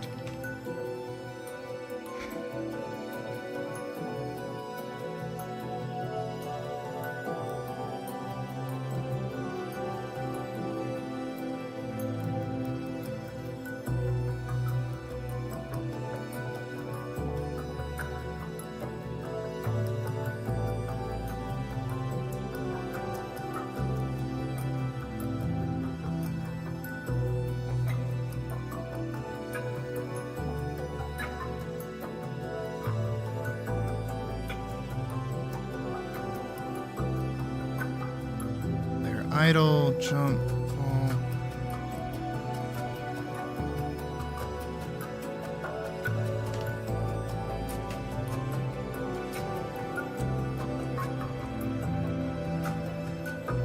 If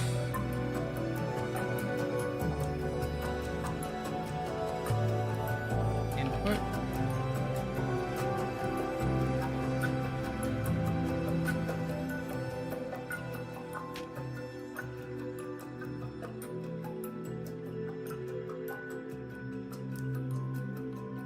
do that. I go back to player controller. If event is action pressed,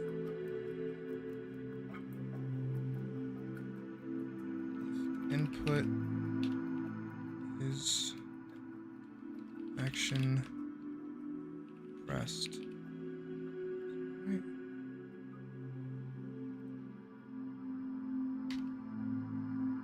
Attack.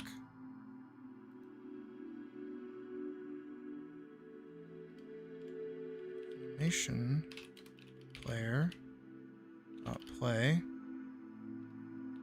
attack.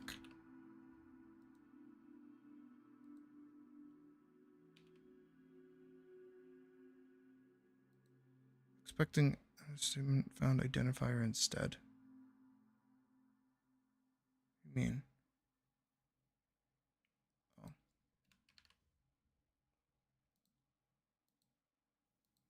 Identifier input not declared in current scope. Identifier input not declared current scope. Script is case sensitive. Use input instead of input. Is it literally that simple? You're fucking with me. Okay, still not working. Project settings, input map. Back. Left mouse button.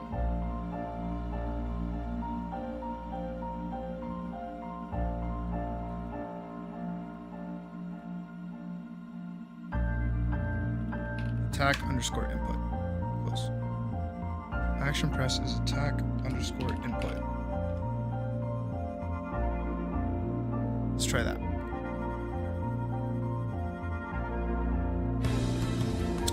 Nope. But a shit ton popped up in debugger. Animation not found. Attack. Did I... it's case sensitive. Did I call it something else?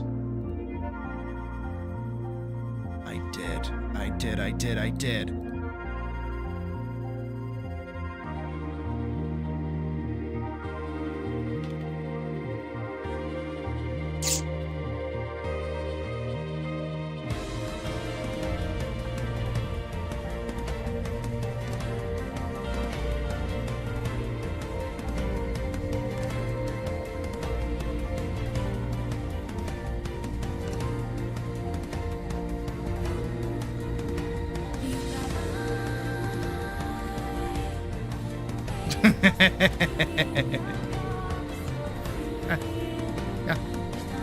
Yeah. Okay. Okay. We got that to work. Animation.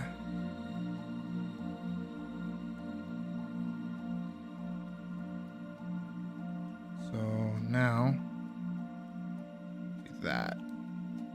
How do I make it last for not that long? I did indeed do it. And it's literally because of fucking capitalization. How dumb is that? That makes me feel really stupid. How do I... So it does play the animation, but it does it for the entire time that I am pressing the button. How to make animation not repeat button is held. Is there a way that I can put like...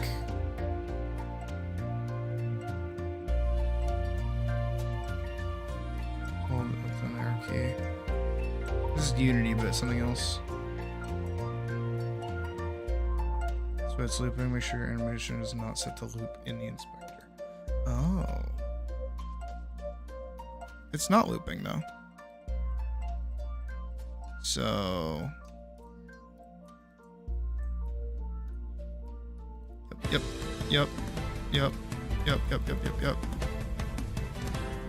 Yep. Yep. Yep. Yep. Yep. Yep. Yep. Yep.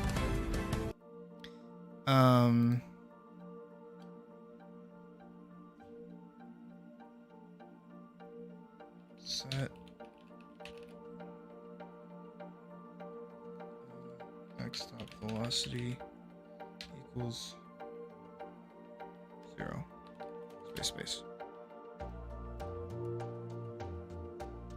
X not declared in current scope. Okay. Velocity X. Is that because it's all here? Oh, it's velocity.y. That's velocity.x. Velocity is not in current scope. And I could just copy it and paste it, huh?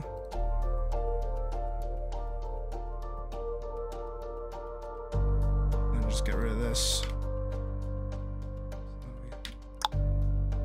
Input is action pressed. Oh.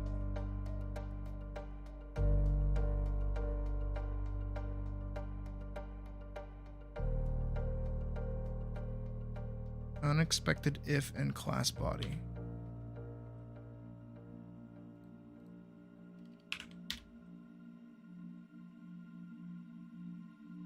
Class body.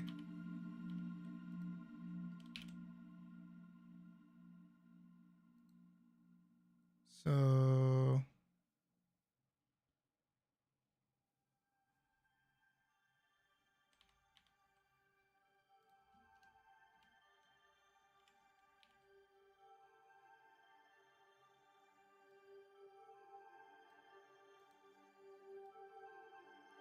if event dot is action pressed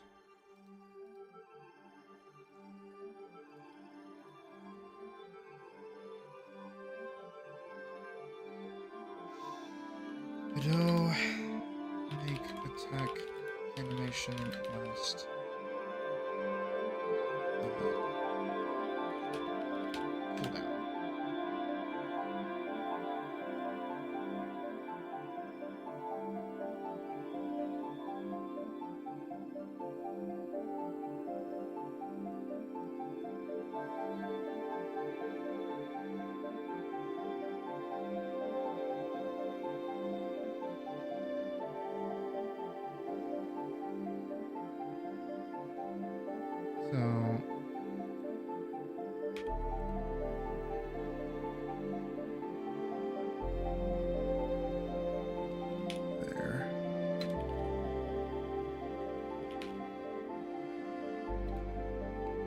true.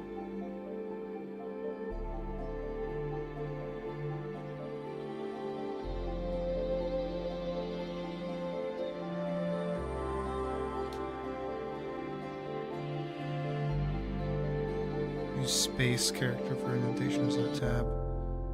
It's used before in the file.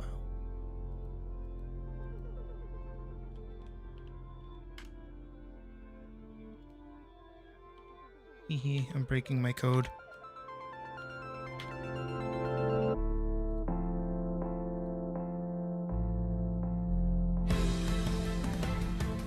I mean, she swings her sword.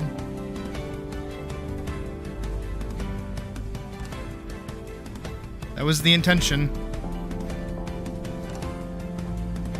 I just wish she would stop when she was swinging, which I don't know how to do.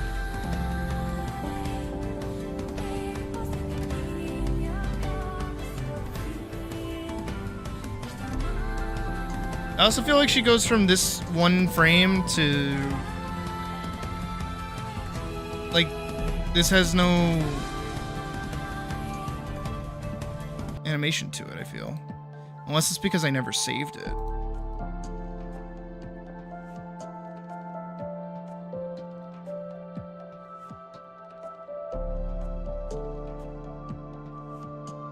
But no. Oh, it just flip-flops.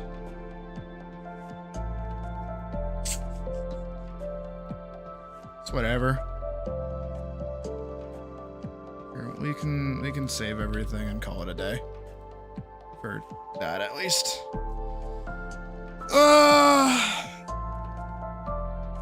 Man! That's a headache. That's a headache and a half.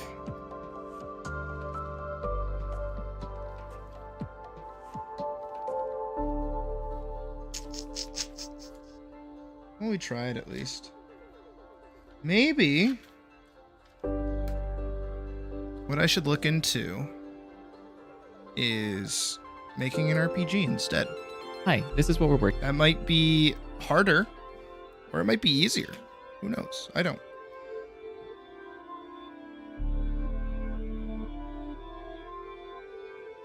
I don't know. I feel like my strength is art and making shit move around.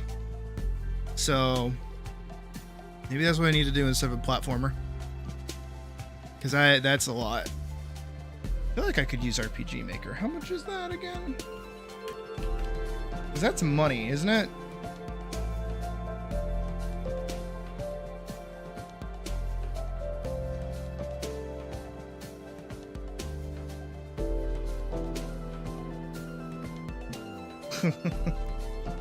Games are hard to make, right? Not with RPG Maker. It's as simple as starting a new project. Tools and assets so you can start making your dream game in seconds.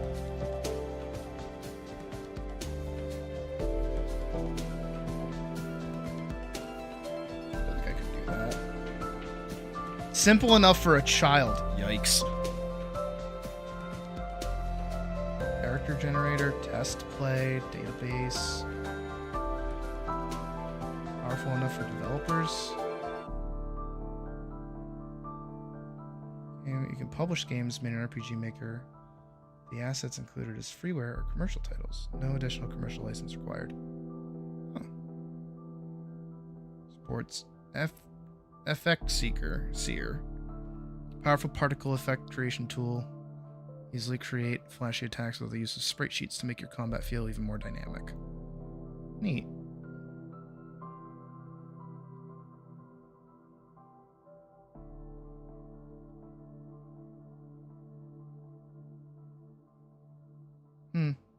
Well, things to try another time, because, oh boy.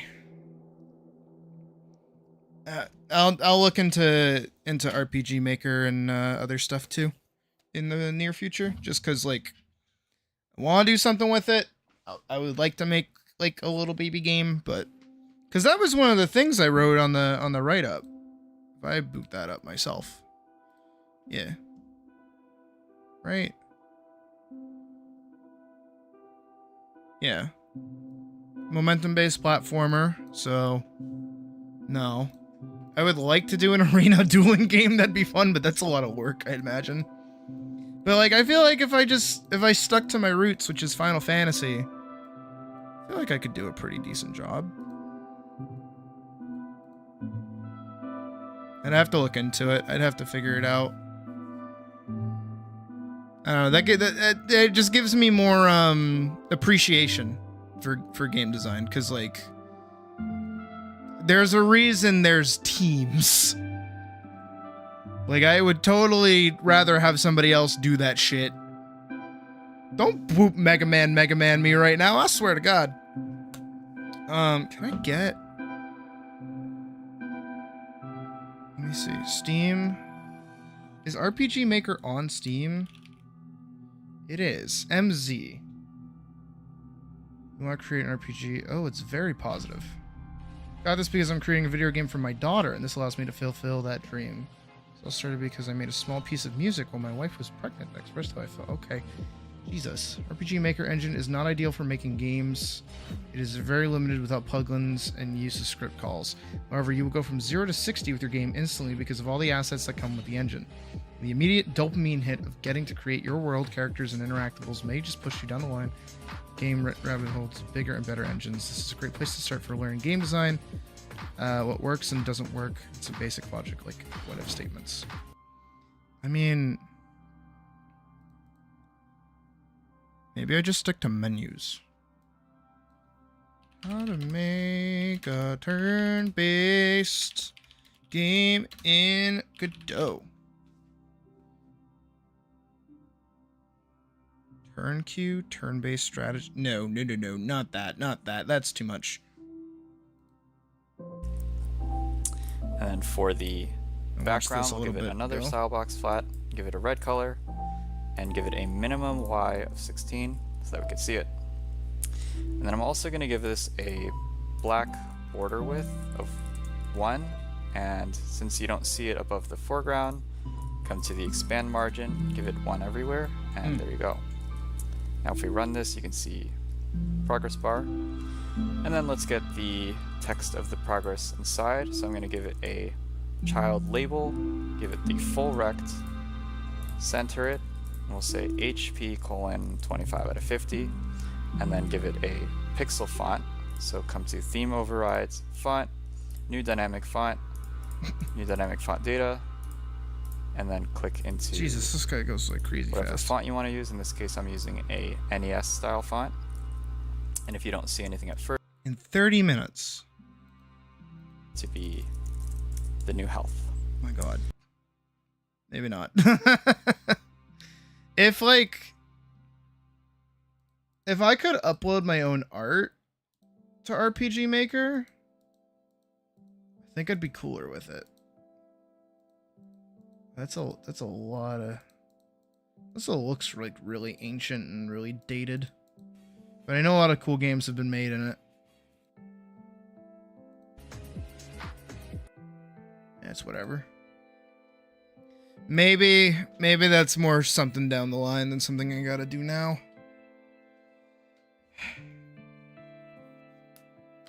I don't know. I'm feeling a little more what's the way to put it? Discouraged now.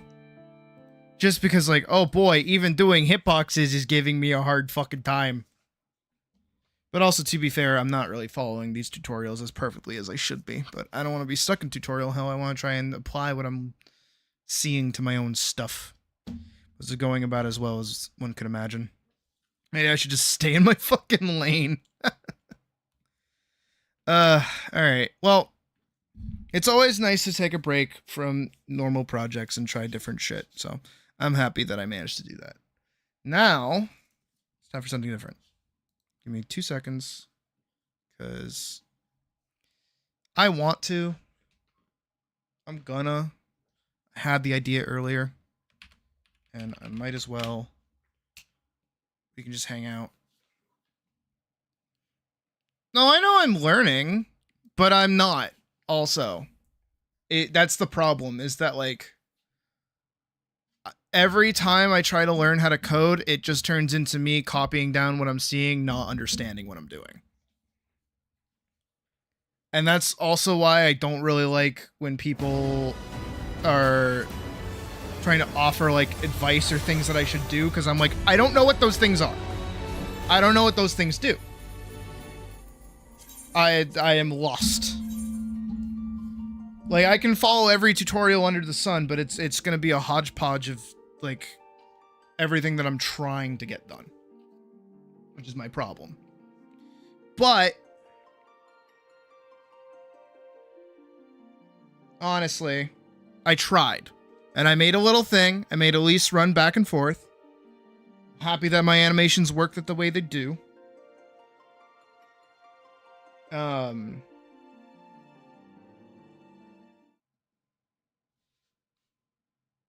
think I got all my excitement out in like a stream. And now I just gotta wait till I get my want to do another project. Because as of current, I don't really have anything that I really want to do.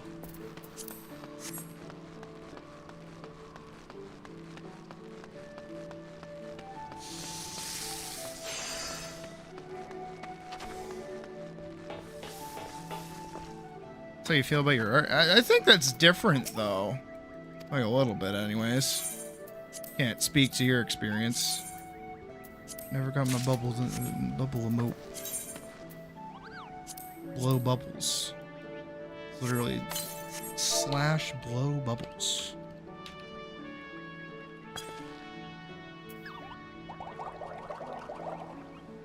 Adorable.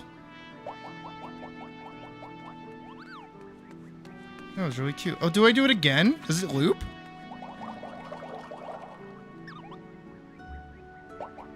I think it loops. Oh no, okay, it loops twice. Got it. Fucking making me all excited and shit. Alrighty. No, I already did that this morning, did that this morning. Can do that.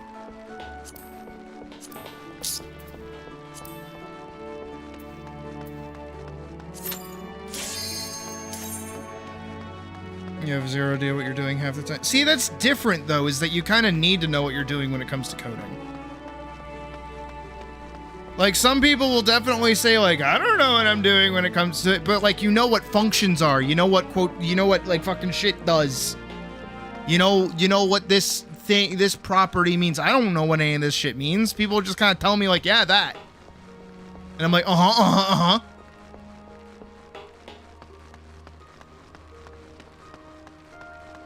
I hate that, but I also understand it because I do it to people too, where it's like you get really good at something, right? You get like really skilled in like something, and then you kind of stop thinking about like, oh, okay, this is an easy fight.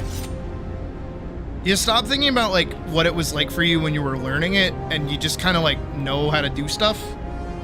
And then it's like second nature to you, but for other people, it's like the world.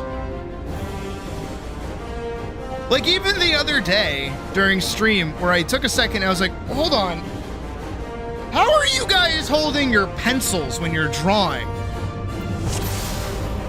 And then upon showing people how to hold your fucking pencil, they went, oh, I didn't know I was supposed to do it like that. And I'm like, what do you mean you didn't know that that's how you're supposed to hold your pencil? How have you been holding your pencil? I'm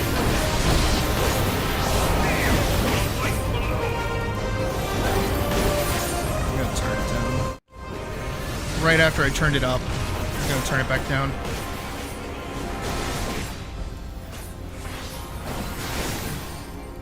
Yeah, it doesn't really matter. He's just gonna kind of sling his spells wherever he wants. This isn't even like the actual fight.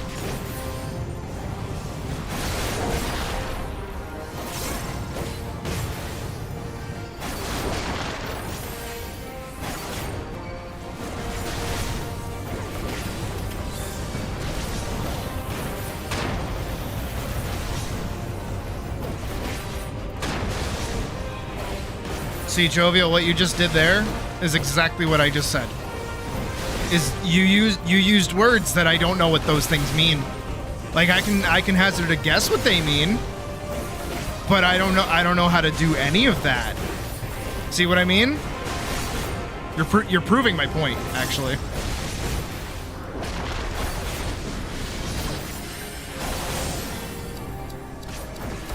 I still stand by that it's like really easy to learn how to do stuff.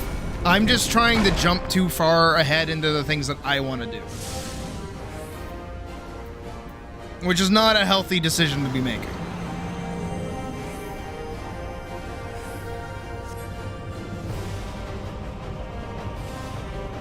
This is gonna be watered down.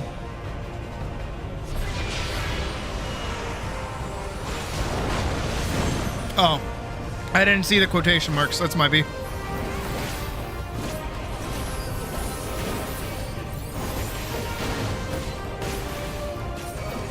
Nah, legit, I just didn't see the quotation marks. That's my bad.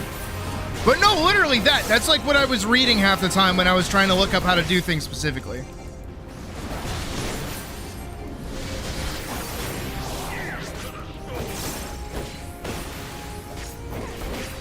Need something similar. Yeah, no, what I'm trying to say is like, when it comes to I think that's like my biggest problem across everything, and why I'm like really good at art, is that art is something that you just it's a physical skill. You know what I mean? It requires me to move my body in a certain way to achieve an end result based off of what I see with my eye, right? It's actually not that much brain power to draw. It's 90% physical, 10% mental. But that's why I'm good at it, is because it doesn't require me to think about things that are like super out there deeper than I already think about them. That's why everything's like second nature. But with coding, I gotta use my brain. I have to think like, what does this thing do to this thing, and what is this thing telling the computer, and how do these link? Like, the mere thought, right? The mere thought that I needed to make sure that I was capitalizing things properly didn't even hit my mind.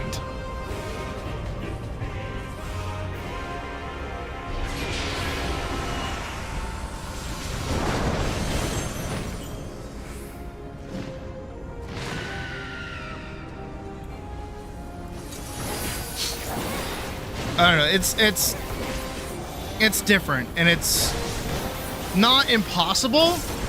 It's just not, I don't know, it was easy when I was following the tutorial and I was like, yeah, lemons. But the second I have to do anything on my own, I'm like, I'm a coughing baby.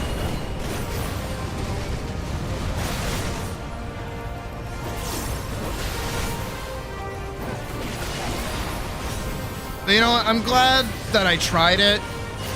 I'm glad that I don't hate it to the point where I never want to do it again. But I definitely need like to temper my wants.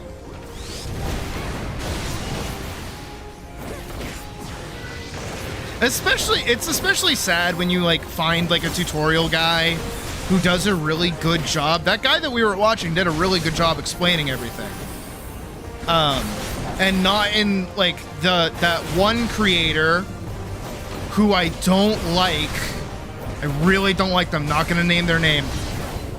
But they're always talking about their game and their character, and they're like, this is what I'm doing because I'm smart. It's like, no. Shut up. That's like baseline, the thing you're talking about. But he was really good. He explained things very clearly. I felt like I was actually like taking in what he was saying. But he just doesn't go over like everything that I would want to learn about. Like he didn't even go over game like enemies, like hazards or anything. Just kind of like collectibles and zone changes. And then everybody else that talks about fighting animations is like, I feel like they're overcomplicating it. Maybe by making it simple, but I haven't learned that.